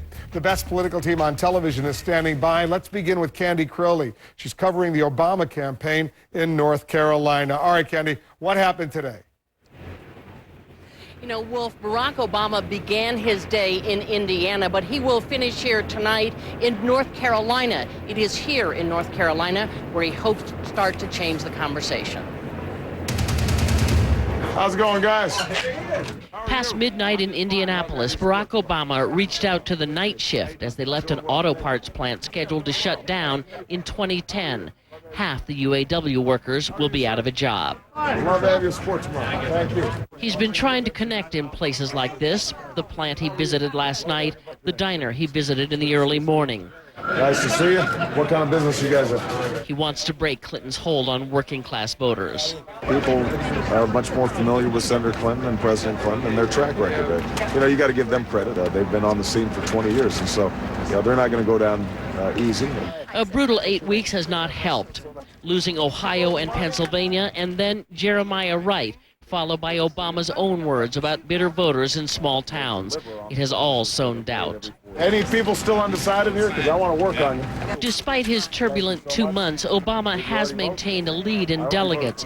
So what he needs tonight is not so much a game changer. He badly needs a mood changer. The Obama campaign has not talked much tonight about winning or losing a state, but you hear an awful lot of talk about those pledge delegates and those superdelegates. Right now, as you know, overall, Barack Obama has that lead, and they expect him to hold on to it regardless of what happens tonight. Wolf? All right, Candy, stand by in Raleigh, North Carolina. Hillary Clinton says every primary day is filled with the unexpected. Will tonight's results throw a curve into this race? Let's go live to CNN's Suzanne Malveaux. She's with the Clinton campaign in Indiana. All right, what's going on there, Suzanne? Well, Wolf, really a good night for the Clinton folks is to win Indiana, perhaps by double digit, but also not to lose too badly in North Carolina, but also looking at that group, certainly hoping that Clinton does not win a key group, the older, white, blue class working voters, that Barack Obama does not actually gain any type of lead in those voters so that she can turn around to the superdelegates and say it's legitimate that she continue. Rev up your engines. Today is going to be a hell of a ride. Hillary Clinton itching to take that victory lap at the Indy racetrack today. We need to get on the track in America and get toward the finish line to change this country. She says her campaign is going full throttle no matter what happens when polls close tonight. It's going to be the rest of these contests, which are very significant. And then in June, if we haven't done it already, we're going to have to resolve Florida and Michigan. But some close to her concede she must win Indiana and can't lose by more than 5 points in North Carolina to justify staying in. Facing that reality, Clinton is also cautious. Life is unpredictable, racing's unpredictable, politics is unpredictable. So I'm just going to wait and see what the voters have to say. After 2 weeks of pounding the pavement across the state. She's been to Hammond, she's been to Whiting, she's been to Hobart, she's been to Crown Point, she's been to Maryville, she's been to Valparaiso. How about that? She's courting those voters most loyal, older, white, working class, trying to prove she is trustworthy and stands with the working people she says she'll fight for, promising to bring mandated universal health care, gas tax relief, and home foreclosure aid. Some people say I'm tough. Well, I think you got to be tough to go after the oil companies and the oil countries and get... And Wolf, there's no one I've talked to who says they believe this is going to go to the August convention. They hope that Florida, Michigan, and the remaining contests all get wrapped up in June. There are many people who still believe she's got momentum, she can move forward, but there's some of her closest supporters who, Wolf, believe that perhaps she's peaked too late. Wolf? Suzanne Malveaux reporting for us from Indianapolis. Thank you. We're getting a sense of what's important to voters right now as they cast their ballots. Let's go back to our senior political analyst, Bill Schneider. He's keeping watch of the exit polls, and new numbers, Bill, are coming in. That's right. And the big question here is who's got the economic issue in these two critical states? Well, the voters certainly have it. In Indiana, almost 2/3 said the economy was the top issue over Iraq and health care. But how did they vote? The answer is they voted for Hillary Clinton, but by a narrow margin. Clinton 54%. Obama 45%, just a 9-point margin.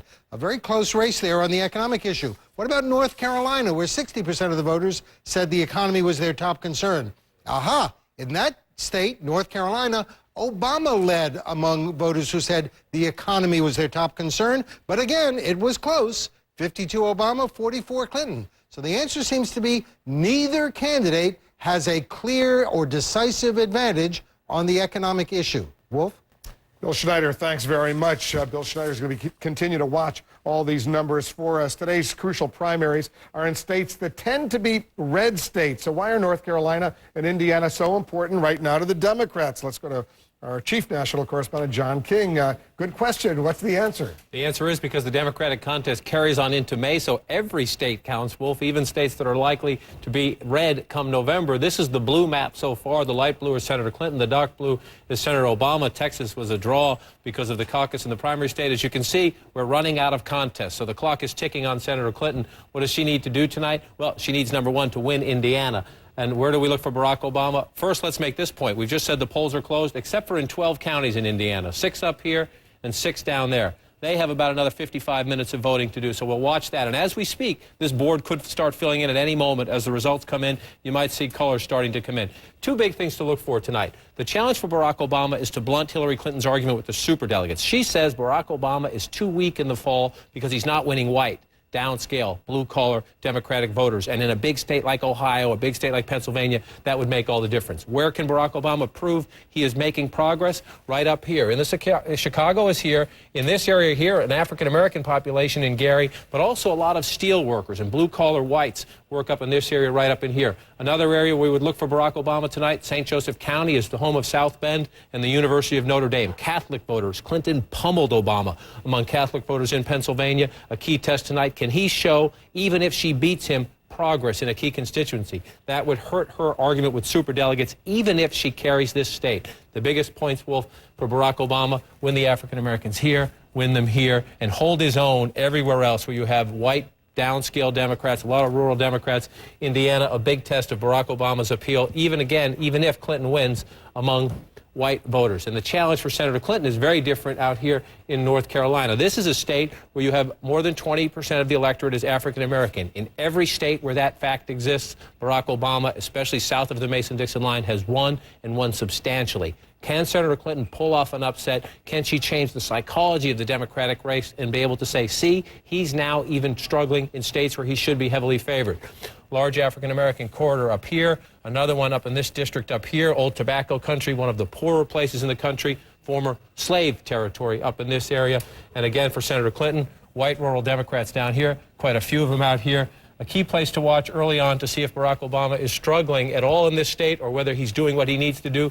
Right here in Durham County. This is a highly educated area, a lot of postgraduate voters, a mix of African Americans and upscale Democrats. That has been his base, Wolf. If he's doing well here as the results start to come in early, that would be a good sign for Barack Obama in a state he needs to win. It's interesting that he decided to stay in North Carolina tonight. That's where he will eventually be speaking. She decided to stay in Indiana. That's eventually where she will be speaking. So what does that mean? That politics is not rocket science, that he thinks he's going to win North Carolina and she thinks she's going to win Indiana. It makes a lot of sense, and we'll see what happens. If that happens, we'll go on to West Virginia a week from today. That we will. John, thanks very much. Don't leave because we got a lot of work to do. And watch what happens just moments from now. The first polls are now closed. We're waiting for the early results to come in. Once those numbers come in, you'll see them in real time. Results in North Carolina and Indiana could dramatically change this Democratic race. What will happen if Hillary Clinton and Barack Obama, though, split the contest? I'll ask Obama supporter Senator Claire McCaskill. She's live. That's coming up. The latest polling numbers are also coming in from Indiana and North Carolina. We'll be back with Bill Schneider. He's going through the exit polls for you. And how much does money really matter? Who spent the most? Where was the cash spent? Stay with us as the results of this crucial race unfold tonight right here in the Situation Room.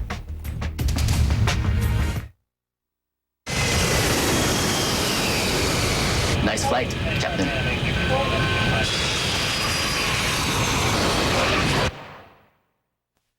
When this 250-ton aircraft touches down at 155 miles per hour, I know what I can rely on. These tires. For a smooth and safe landing. Bridgestone tires in aviation. Bridgestone. I believe in the future. In the future.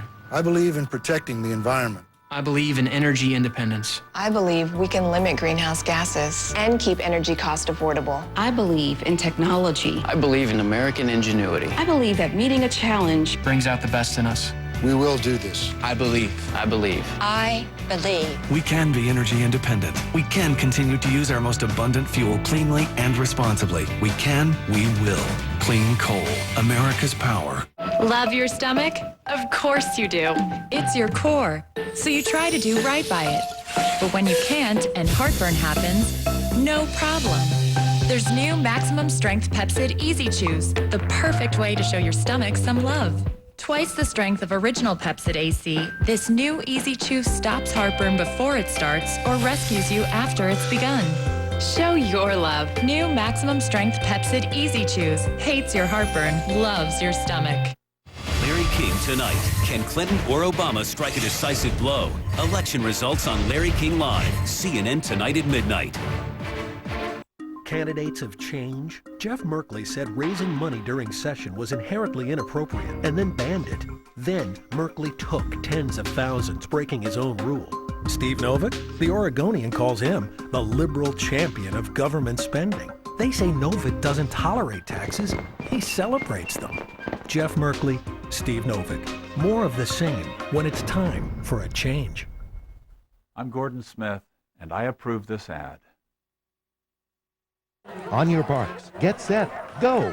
Get ready for the Oregon Humane Society's Doggy Dash on Saturday, May 10th. It's Portland's biggest party for pets and people. Come to Waterfront Park for the 2-mile fun run or walk, contest for canines, and prizes for people. There will be food, music, and more dogs than you can wag a tail at. Best of all, 100% of the proceeds go to help animals at the Oregon Humane Society. Sponsored by Fred Meyer and Banfield to benefit OHS. Visit OregonHumane.org for details.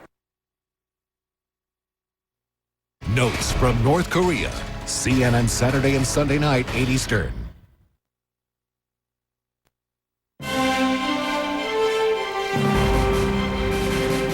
Most of the polls have now closed in Indiana. Some of the polls remain open, but the first raw numbers are now coming in and trickling in. A very, very small percentage, less than 1% of the numbers are in.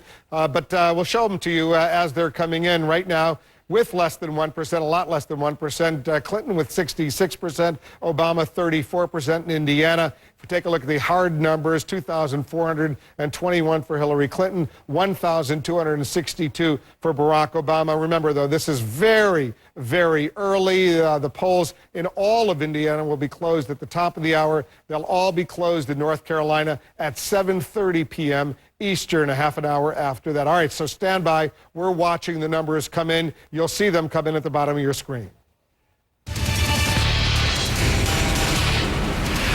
And we're also getting more information on what the voters are actually thinking. Our senior political analyst, Bill Schneider, is keeping track of the exit polls. You've got more numbers, Bill. What are we seeing? We're seeing something we haven't seen in any of the earlier Democratic primaries. Namely, the red-blue culture divide in the country is now dividing the Democratic Party as Hillary Clinton adopts more populist cultural values and also supports a tax cut that John McCain also supports. Take a look at the vote among liberal and moderate and conservative Democrats in Indiana. The more liberal the Democrats, the better Obama does. He carries liberal Democrats. He splits moderate Democrats with Hillary Clinton, conservative Democrats, and there are a significant number, almost 20% of the Democrats in Indiana call themselves conservatives. They are voting for Hillary Clinton, not for Obama. Look at the pattern in North Carolina. Liberal Democrats for Barack Obama, moderate Democrats too, a little bit less. Conservative Democrats are voting for Hillary Clinton. This is the red-blue divide that has just come up in the Democratic Party. It's affected the country, and now it is dividing the Democratic Party as one of the candidates, Hillary Clinton, adopts a more populist political style and message. Wolf? All right, stand by. I know you're going through more numbers. Bill, we'll be back with you shortly. Let's talk about this, and let's talk about what's going on with a key supporter for Senator Barack Obama. Senator Claire McCaskill of Missouri is joining us now live. What do you make of this divide that seems to be taking place within the Democratic Party right now, Senator? Well, first of all, I don't trust exit polls. They have been wrong in every single contest. And if the top number is wrong, then you got to question all the data underneath it. Secondly, I think that there certainly has been a rough couple of weeks for Senator Obama. But if this is about the superdelegates, Wolf, in the last 2 weeks, Barack Obama has won the contest with superdelegates. In fact, he's been winning the contest with superdelegates since the 1st of February. There has been nothing that has stopped a 5-to-1 ratio of superdelegates going to Barack Obama since Hillary Clinton has won primaries, since the Reverend Wright said those outrageous things. Continually, the superdelegates are coming to Barack Obama, and I think tonight we'll define success by who wins the most delegates. And if we see a continued split, though, between now and June 3rd, when the final primaries are now scheduled, and no one by then has that magic number of 2025, potentially, Senator, this could go all the way to the convention at the end of August. No, I don't think it can. I think that the math is unforgiving. 2 + 2 does not equal 5. I think that once the primary season is over, you're going to have most of the superdelegates will have decided. We're down to only about 250 superdelegates left out of almost 900. And, you know, at this point, I think we'll have a decision in June. And I think a lot of these Democrats, regardless of how they feel right now, and there's some passionate support for Hillary Clinton, as there is for Barack Obama. But as we turn our attention to John McCain, and we look at the economics that are going on in this country right now, and we look at foreign policy, I think that our nominee is going to be in a very strong position once this nomination is decided. Senator, as you know, there are a lot of angry Democrats right now in Michigan and in Florida who feel they've been disenfranchised, no fault of their own, but because of politicians, if you will, and they could take it out on the Democrats in November. Is there any way you could see that these Democrats in Michigan and Florida will have a say in determining and selecting the party's nominee? Well, all of us look forward to cheering our nominee with the delegates from Florida and Michigan, and all of us are confident that that will happen. We just have to make sure that we don't change the rules in the middle of the contest. The voters in Florida and Michigan are not at fault here. It was the leaders of their party that decided to go ahead and break the rules, and they knew when they were doing it they were breaking the rules. And we've got to play by the rules. I mean, after all, that's what our country is about. A democracy is about having rules for elections and following them. So, but all of us want them to be included. All of us want them to be seated, and they will be. It's just going to probably not be determined how or when until more of these primaries take place. I spoke with your colleague Evan Bayh of Indiana. He's a supporter of Hillary Clinton in the last hour, and I asked him, why not let the Florida and Michigan voters have their say? They have scheduled primaries August 5th in Michigan, August 26th in Florida, still in time, potentially at least, before the end of the Democratic convention at the end of August. Would you be open to letting those already scheduled primaries include a question about Hillary Clinton versus Barack Obama on the ballot? Well, I think it's premature to make those kinds of predictions as to whether or not that's a good idea or a bad idea. It may very well be that one of our nominees has the 2024 at that before Obviously, then. but assuming neither does, would you be open, as Senator Bayh is open, and he said he was speaking only for himself, not for the Clinton campaign, to letting Democrats vote, people in Michigan and Florida vote on August 5th and August 26th, respectively, so that their vote could count in selecting your party's nominee? We'll figure out some way to make sure that Michigan and Florida are seated on the convention floor, and frankly, I hope they have the best seat in the House. I don't know how we're going to figure it out, Wolf, but we will figure it out, and I trust the Democratic Party, along with Senator Clinton and Senator Obama, to find the solution so that those people are included. Would that be better? Would that be better than having an all-out credentials floor fight at the convention? It would certainly be better, not for you guys, but it certainly would be better for the Democratic Party for us to decide our nominee before the convention. We got to get busy. We got to remind the people in America that John McCain is 4 more years of George Bush. And you admit you got to make sure that those voters in Michigan and Florida don't feel alienated, so that they will come out and vote from your perspective for the Democrat, whoever that would be. No question about it. I think we do have to reach out. I think we do have to make them feel included. I think that's very important. But at the end of the day, Wolf, they're just as upset about the war in Iraq. They're just as upset about an economy that's left everybody but the very wealthy behind. They're just as upset about gas prices. And frankly, I think that we can convince them that the Democratic Party is where they need to be this year. I think we do need to reach out to them, and that will happen in time. I wrote about this on my blog at cnnpolitics.com. Senator, thanks very much for coming in. Thank you. The Reverend Wright factor. Exit polls tell us how Democrats feel about the impact of Obama's former pastor. And would Clinton voters support Obama if he's the nominee in November? What about Obama supporters? if she's the nominee? How committed are they to voting for the Democrats if their guy or gal doesn't get the nomination? The best political team on television is standing by. I woke up this morning with younger looking skin. New Aveeno Positively Ageless Lifting and Firming Night Cream with shiitake and wheat protein firms and strengthens elasticity while you sleep. In a clinical study, 97% of women showed improvement in just 4 weeks. New Positively Ageless. She's even more beautiful now. Are you me? Quite a while from now. So, how'd I do? You did great. But don't forget about us. Even in retirement, we still need financial advice. We have to protect and grow our money. You never know what's around the corner, Grandpa. Get to know your future self with Lincoln Financial Group at lincolnfinancial.com. There's the week, there's the weekend, and then there's the weekender. Friday, Saturday, and Sunday, the subscription from the New York Times, I love it. Like your whole weekend's just started. It's come a little early. So the deal is you call the 1-800 number, and then you get Friday, Saturday, and Sunday for $3.35, which is half off, which is pretty crazy. So you get the Friday paper, and boom, you're right into the weekend. Saturday. The word alone makes me happy. I love to sort of pull everything out of the Sunday paper. Travel section, magazine. Weekend review. The international news. The book review. I got these really great boots after reading the Sunday style section. All I did was call the 1-800 number. I'm not one of those call now people. Call! You should call now. I love to have the New York Times delivered. Who doesn't like to save money? Call now because it's a great deal. It's like having a table of contents for everything in the world. I mean, how much would you give for that? The Weekender subscription from the New York Times. Get it now for as low as $3.35 a week. Call 1-800-727-7464. Who doesn't like to start the weekend a day early? Throughout history, new ideas have often been met with skepticism.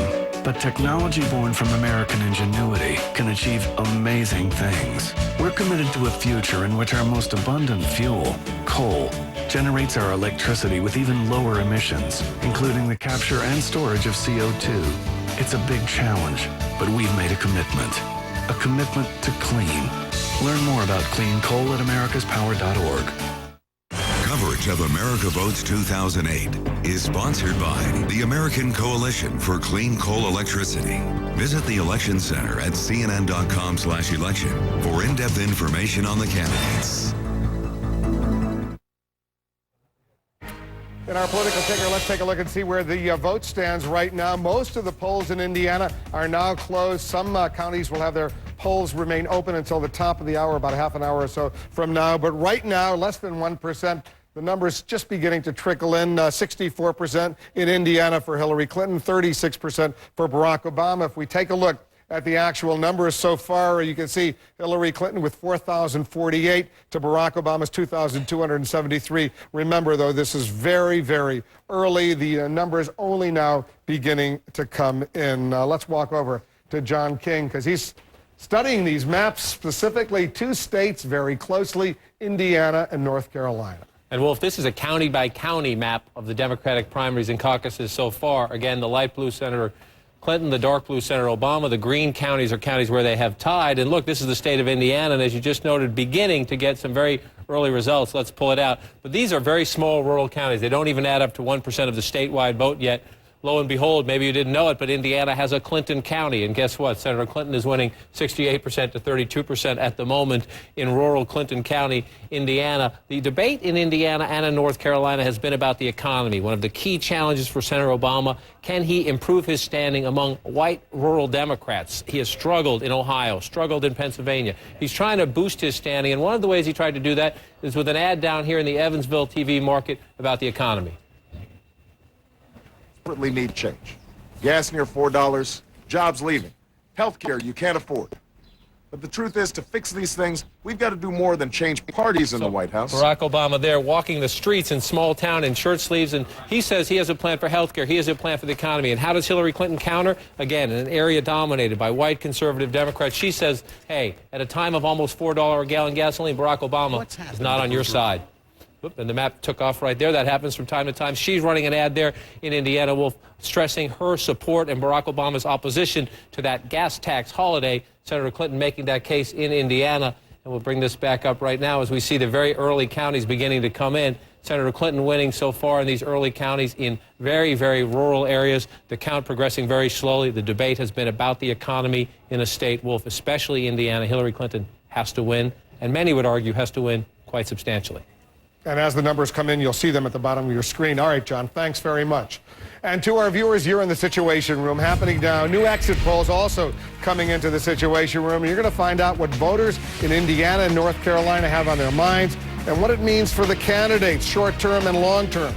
Polls in North Carolina close in just about 1 hour from now. We'll be here with the first results from that key contest. All of this, plus the best political team on television. I'm Wolf Blitzer. You're in the Situation Room.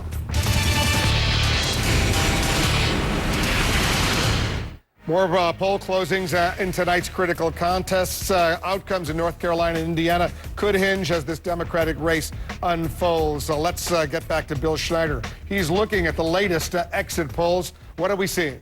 Wolf, it's been a very negative campaign all along and gotten more negative as it goes. But do voters blame either candidate for being more negative than the other? The answer is yes. We asked voters in both states, do you think either attacked his or her opponent unfairly? Take a look at Indiana now. Do voters in Indiana, Democrats voting in Indiana, believe Hillary Clinton attacked her opponent unfairly? And the answer is 63 to 34% say yes. Do they blame Barack Obama for attacking his opponent unfairly? The answer is, for Barack Obama, no. 54% no, 43% yes. And the same thing, by the way, holds true in North Carolina. A majority blame Hillary Clinton for attacking unfairly. A majority say Barack Obama did not attack unfairly. So in both states, it appears that Democrats are blaming Hillary Clinton for running a more negative campaign. Wolf? All right, Bill, thank you very much. And I want to quickly recap the early, very early numbers coming in Indiana. The polls, at least most of the polls in that state, closed at the top of the hour. The rest of the polls are about to close at the top of the next hour. And right now, with less than 1% of the numbers in 63%. As expected, Hillary Clinton is doing very well in these early, largely rural parts of Indiana, 37% for Barack Obama. You can see the hard numbers, very small so far, 4,326 for Hillary Clinton, 2,506 for Barack Obama. But remember, these are very, very early numbers, and we'll see what's when the numbers come in at the western part of the states. Those are areas, especially in the northwestern part of Indiana, where Barack Obama is expected to do very well. We're watching this closely. Let's go over to speak with our panel right now, Gloria, Jack, and Jeff. You're watching these early numbers. As you watch them, Jack, and you hear Bill Schneider's exit poll numbers, are you surprised by anything you've seen or heard so far? A little bit surprised that only 20% have listed the war in Iraq as being an important issue, the number one issue with them. I thought it might be a little bit higher than that. The economy, as expected, is on everybody's minds. Goldman Sachs out with a report this morning that within 24 months we could be looking at $200 a barrel oil. That means $7 or $8 a gallon gasoline. So, I mean, the people who are hurting, if that kind of stuff starts to happen, are going to be hurt a whole lot more. And quite frankly, an 18-cent a gallon, 3-month-long tax rebate at the gas pump is a pimple on a bull's whatever. Well, what surprised me, Gloria, was the Clinton supporters of these two states, when asked would they vote for Obama if he were the nominee, almost half of them either say they would vote for McCain or wouldn't vote at all. It's a much higher number than the Obama supporters because they would go to Hillary Clinton if she were to get the nomination. It underscores a bitterness right now that may or may not go away. You know, Wolf, I remember when we were sitting back at this desk way back this winter, and we saw the same question asked. Democrats really liked all of their candidates. They wouldn't have minded voting for either one of these candidates. And now you see this hardening in these camps, and that does not portend well for a general election.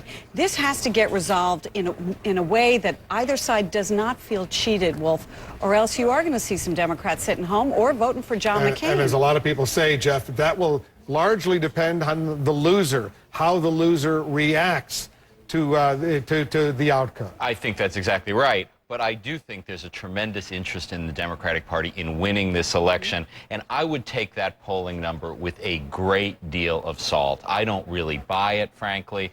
in 2000, after the McCain-Bush race, or during the McCain-Bush race, the same question was asked, and about 50% of virtually each candidate's supporters said they wouldn't vote for the other. When it came to Election Day, it was nearly 100% of the Republican Party united. I think it's going to be a similar scenario this time. I think he's absolutely right. I think there's some bitterness and there's some anxiety now. But, you know, the object at the end of the day is in November to put a Democrat in the White House.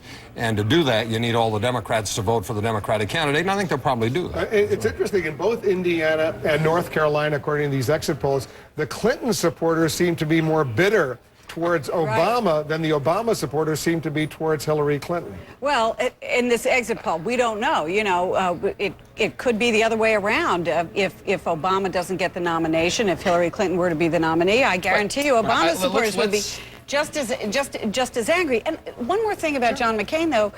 He is the one Republican candidate of all of those that we saw out there who is really trying to appeal to those independent voters. And there are things about John McCain that independent voters like. Just the other point about Hillary Clinton supporters, Hillary Clinton is losing this race. No wonder her supporters are upset. They're embittered. I mean, she's behind in delegates. She's been behind now for months. I'm not surprised that her supporters are kind of irritated and grouchy. I don't think it tells you much about what they'll actually do in November. You ought to see the email I get from them every day. Yeah, that's right. Well, I bet you that's right. I mean, but I think that's part of the whole same story. By the way, there are 13 states that have more than one time zone in the United States. Aaron Cooper down in Atlanta at CNN sent me a note. 13 states that have more than one time zone. I knew Florida did. Florida, yes, we all know about Florida. Very familiar with the western part of Florida. As you look at this, the various scenarios, and we don't know what's going to happen tonight, but one scenario that's widely mooted is a split decision between Hillary Clinton winning Indiana, Barack Obama winning North Carolina. All right, so if there's a split decision, what happens? See you back here next Tuesday. West Virginia. Except we'll be doing West Virginia. Go ahead. No, except that Barack Obama likely will lengthen his lead in pledged delegates because North Carolina has more delegates up for grabs.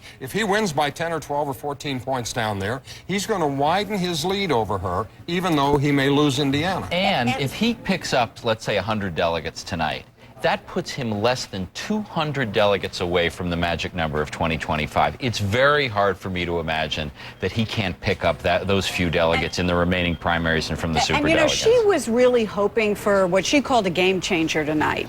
A game changer would be Hillary Clinton winning both of these races or coming really close in North Carolina. If she doesn't have that game changer, what additional argument has she given to a superdelegate to support her, one who's been sitting on the fence or one who might change his or her mind to go from Obama to Clinton? What argument, what talking point? She doesn't have a new one. I read a thing on The Wire today quoting Al Gore as saying he might endorse.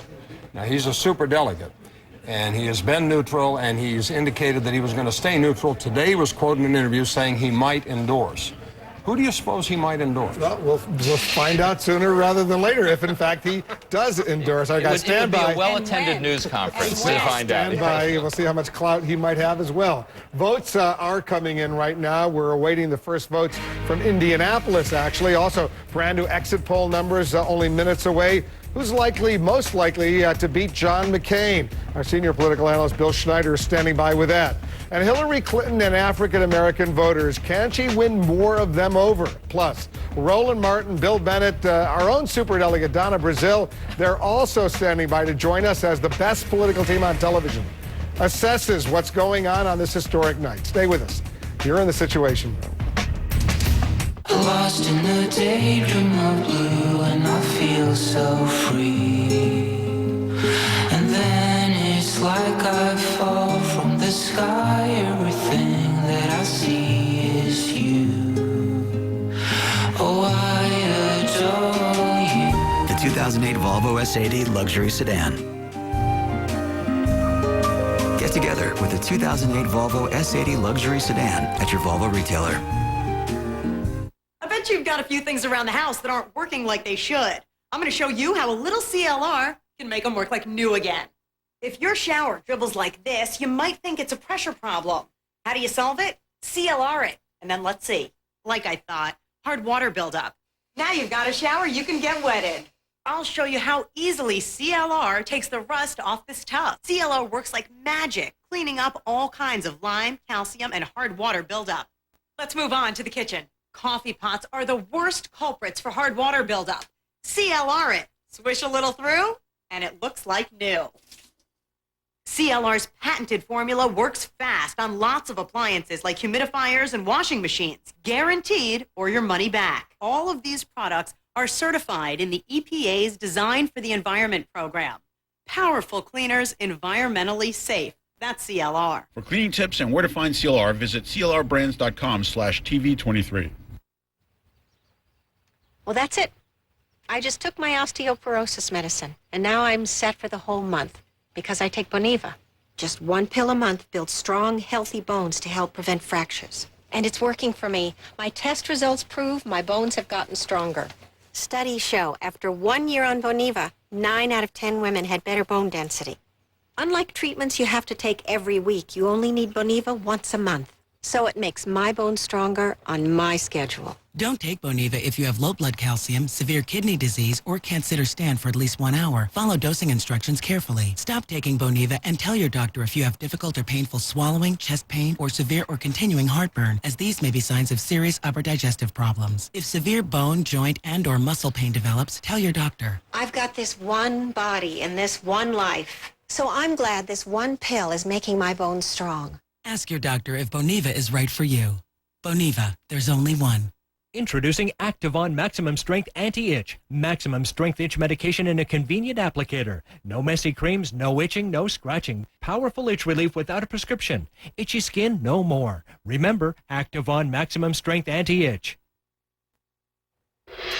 About 2% of the precincts have now reported in Indiana. You can see the counties here, these blue counties. That's where Hillary Clinton is leading right now. She's leading in all the counties that have actually started reporting, but a lot of the Barack Obama strongholds haven't even started to report yet. Let's take a look with 2% of the precincts now in, 61% so far for Hillary Clinton, 39% for Barack Obama in Indiana. If we look at the actual numbers that have come in, you can see 20,316 for Clinton, 13,003 for Barack Obama. But remember, this is very, very early in the process, and those counties reporting so far in Indiana are counties that Hillary Clinton was widely expected to be doing very well in right now. We'll continue to watch this unfold, and John King is going through some of those counties right now. We'll check in with him very shortly, but let's go back to our panel right now. It shouldn't be a surprise, Gloria, to anyone, at least in these very early numbers, that Hillary Clinton in Indiana is doing this well. Right. She is expected to win in Indiana, which is why we've said it would be a split decision. Although I think the question is by how much. If she were to win in Indiana, would it be a double-digit win? That would be huge for her. And then the question is, of course, in North Carolina, Barack Obama is expected to win, and how much does he win by there? Because part of Hillary Clinton's argument to superdelegates is that she's catching up to Barack Obama in the popular vote. If she were to lose in North Carolina by a large amount, that could make up the 200,000 voters that she gained in Pennsylvania. Does it make any difference, Jeff, that both of these states, North Carolina and Indiana, are really what they call red states, likely to vote for a Republican come November in any case? At this point, I don't really think so. I think what matters are delegates.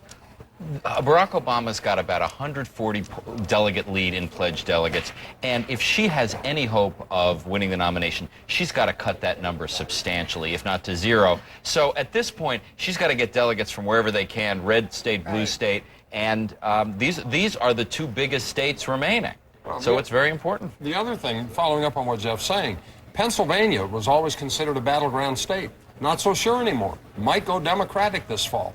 And given the record of the Bush White House and the rather dismal approval ratings of just about everybody connected with that operation, I'm not so sure some of these red states couldn't be tipped and go Democratic also, because there's going to be a nationwide referendum. Newt Gingrich was out today telling the Republicans in the House, you're going to get murdered this fall if you don't sit down and come up with a better plan than what you have. So I'm not sure the red state, blue state thing applies as much. You know, and getting back to this delegate counting, it's no surprise now that the Clinton campaign is talking more and more about counting delegates from Florida and Michigan, the two disputed states, and making a larger issue of that, because as they're on the hunt for delegates, this is one place they're really going to look, and they're going to try, and there's a meeting of the Rules Committee May 31st, and if it goes to that, that could be a really important meeting of the Democratic Party. We've been reporting, Jeff, that they do have scheduled primaries, statewide primaries, August 5th in Michigan and August 26th in Florida. I'm on vacation. It wouldn't cost anything to just add the presidential contest.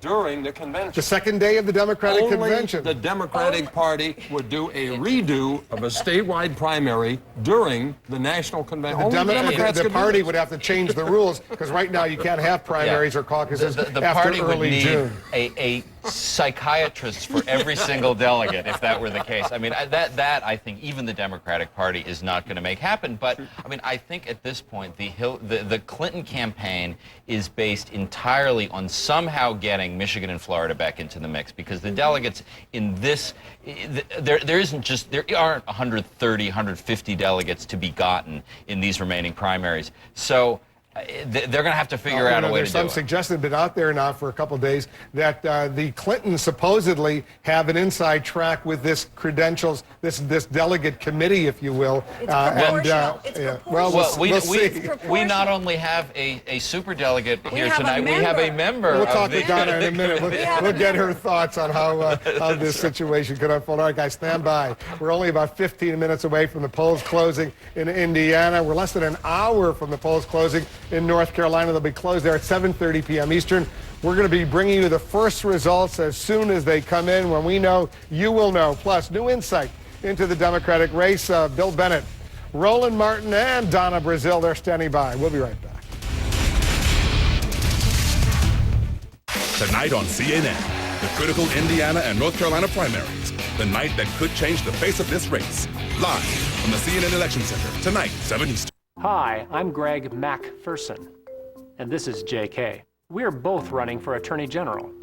How to choose? Boy, that's a great question. I protected Oregon families by passing laws cracking down on meth producers and internet sex predators. I protected a woman's right to choose, and I passed Measure 49 to protect open space from development. JK? Boy, talk about open space. It's all about protecting Oregon, every last bit. 6 out of 10 Americans are now in debt. If your credit card bills are piling up and your balance just isn't going down, call Consolidated Credit now. They'll get the credit card companies to reduce or eliminate your interest. They're the freedom people. Only Consolidated Credit has the Freedom Quest program. Call now, 1-800-734-5881, 734-5881. Consolidated Credit. When credit card debt is the problem, they're the solution. Have a structured settlement or annuity? J.G. Wentworth says it's your money. Use it when you need it. He's right. It's my money and I need it now. It's my money and I need it now. It's my money and I need it now. It's my money and I need it now. If you have a structured settlement and need cash now, call J.G. Wentworth for a free appraisal. There's no obligation. It's your money. Use it when you need it. Call 866-454-5990. I love my Comcast video and high-speed internet, but by adding Comcast phone service, I became a VIP. Comcast built their phone service from the ground up. They monitor their network 24/7 for reliability. I get tons of free calling features. Unlimited nationwide calling. And as a VIP, I only pay $33 a month and got a free DVR. I save almost 30% over the phone company. I guess that's what it means to be a VIP. Results on Larry King Live, CNN tonight at midnight. Itchy allergy eyes? Claritin can take hours to work. Why wait for relief? Visine A goes right where it's needed to bring relief in minutes. Visine A, faster relief for allergy eyes. At Ditech, what you see is what you get. So let us put some certainty back in your finances today. If you have an adjustable rate mortgage, call Ditech first to refinance to a new low fixed rate loan at 5 3/8%.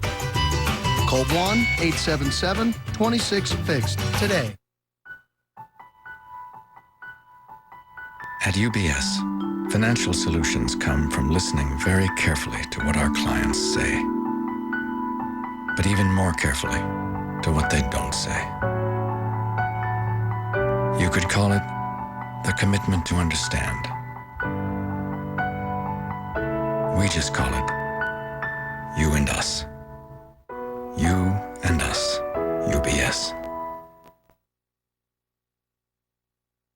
All the polls in Indiana will be closed in about 12 minutes or so. Most of the polls in that state closed about 50 minutes or so ago. Right now, 3% of the precincts have formally reported, 61% for Hillary Clinton, 39% for Barack Obama. We take a look at the hard numbers that have already reported, 25,700 or so for Clinton, 16,689 for Barack Obama. Let's walk over to Roland Martin, Bill Bennett, and Donna Brazil. What do you think about what's going on, Donna? What can you see? Because we're watching this about as closely as we possibly can.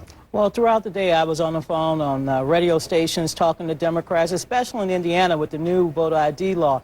People were enthusiastic, of course. We know the old patterns. Hillary Clinton is doing very well in the rural areas. Barack Obama, urban centers, college towns. This is going to be a very unusual election tonight because we might see a situation where Senator Clinton wins one state, Senator Obama wins another state. The math will not change, but perhaps the psychology now will change among the two candidates. If there is that so-called split decision, let's say Hillary Clinton wins in Indiana, Barack Obama wins in North Carolina, then what? Well, I'm not even sure I should be allowed to speak tonight. This is such a Democrat night and contest. They're still Americans. Bill, you're they an are, American. well, Americans, sure, yeah, but it's a Democrat show. I got to tell you, I think this is her last best chance, Wolf. And if she doesn't do something dramatic tonight, I think it's probably over. If they split, if he wins North Carolina by 10, 12 points, she wins narrowly in Indiana, I think it's over. Look at the delegate count, look at the numbers. It just doesn't look good. She's made a valiant effort. I've saluted her perseverance. But this party likes Barack Obama, despite problems and issues the last 3 weeks. He had the worst 3 weeks, didn't he, of his campaign, and the party likes him. People like him. What do you think? Wolf, you have two great candidates. I mean, if I had to use a basketball comparison, talking about India and North Carolina, that's what you have. Two great players here who are going back and forth, and they do things very well. She's a core constituency. He's a core constituency. And so I don't think either one's going to cut into each other. What this boils down to is who has the lead. Obama will be happy to trade baskets. At some point, she has to have an upset in a place where he is supposed to win to give her any shot. If they split tonight, they go to West Virginia, Kentucky, go to Oregon. If she can't pull one of those, it's just back and forth. He takes the nomination. Let me just say it's split. North Carolina is a bigger state than Indiana. It's got more delegates. It's got more voters. 115, 72. That's huge. Right. It's big. Yeah. It's a big difference. And West Virginia is not even is going to be next Tuesday. It's an important state, but the number of delegates are going to be smaller. That's right. Absolutely. But we still care about those 5 electoral votes, and that's why Senator Obama and Senator Clinton will be competing very heavily in that district. You know, one thing I want to mention, we keep talking about the superdelegates.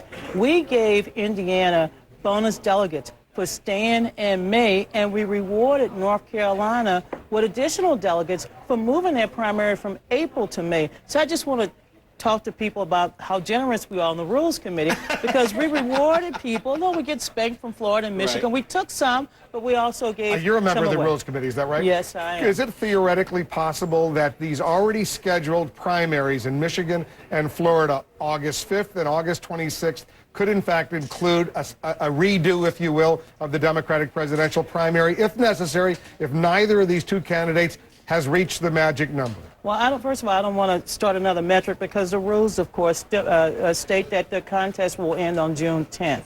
And both states decided not to hold their contest within the rules. So that will require a rule change. And as you well know, Gloria mentioned it, the Rules Committee will be meeting on the 31st to consider some amendment perhaps to our original plan. I don't know. I'm only one member of the Rules Committee, and I don't know what decision we'll make. All right, guys. We think primaries in August are a most excellent idea in the Democrat Party. We just think it's super. August is a great time to have a primary. Said one excellent Republican. Right. All right, guys, stand by. We're going to take another quick break. Much more of our coverage coming up. All the polls in Indiana will be closed in about 10 minutes or so. If that we're watching, stand by. Special edition of the Situation Room coming up. You know, I'm not trying to micromanage, micromanage your finances, but I will tell you that my E-Trade savings account earns 6 times the national average, so, you know. Earn 6 times the national average. 1,000 new accounts a day at E-Trade. Activon, safe and effective relief of your toughest joint pain, muscle pain, arthritis, and backache. Now available in a convenient patch. Activon Ultra Strength Medicated Patch contains a proven active ingredient not found in other pain relievers. Activon, powerful pain relief.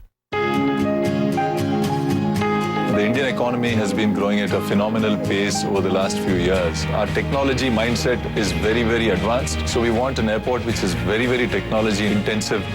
It is, in my view, one of the most difficult and challenging infrastructure projects in the world. I think building this airport is a dream of a lifetime. Business leaders with a vision. A technology partner with a solution. Why make it hard when you can make it simple?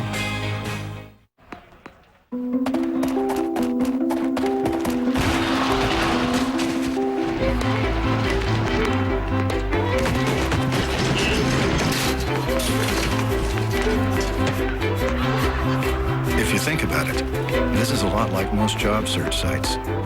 They let everyone in, so the best people can't stand out. Join the Ladders, the premium job site for only 100K plus jobs and only 100K plus job seekers. The face of lawsuit abuse isn't rich or poor, young or old, male or female. It isn't one particular ethnic group. It is all of these and more. Each year, lawsuit abuse turns countless American dreams into nightmares. Now, a new study ranks all 50 state lawsuit systems. Where does your state rank? Go to instituteforlegalreform.com to find out and raise your voice for change. Find the power. Stop the abuse.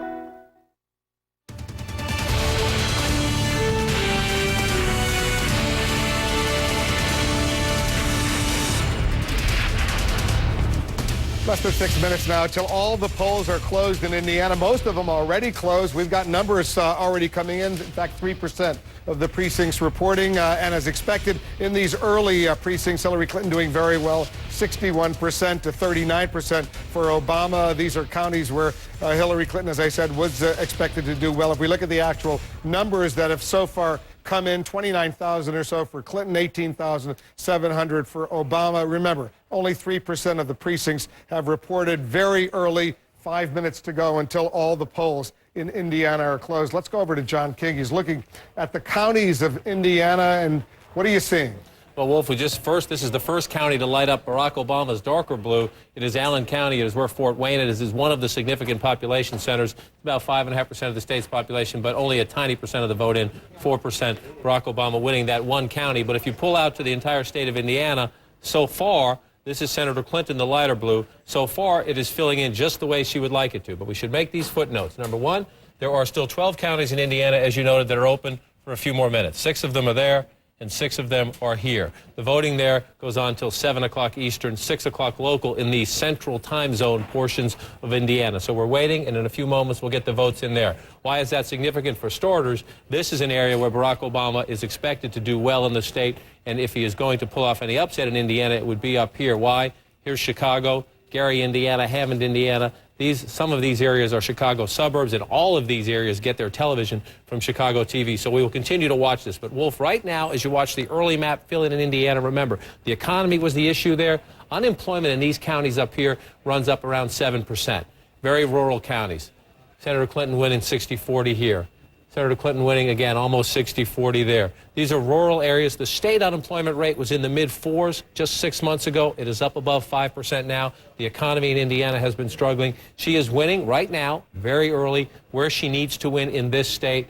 Rural white Democrats, where Barack Obama needs to perform strongly. Fort Wayne, Indianapolis, Gary, still waiting for those to come in. And in a few minutes, all the polls will be closed, as we say, in Indiana. And half an hour later, at 7:30 p.m. Eastern, North Carolina, all the polls will be closed there as well. We have no numbers actually coming in from North Carolina yet. All those counties are white. But we should get some early indications of what's going on there. We should. And again, if you look at the county by county of the Democratic race so far, number one, you are struck at how few places are left. Here's West Virginia and Kentucky. Those are the contests coming up in the next 2 weeks. But I want to stretch this out just a little bit to show you the neighborhood over here. Senator Clinton does well in the neighborhood over here. This has been Obama country because of the sizable African-American population in Virginia, in South Carolina, in Georgia, and Alabama, and Louisiana, Barack Obama has done very well, especially in the South, in states with a significant African-American population. It is over 20% here in the state of South Carolina. A few key places to watch. Senator Clinton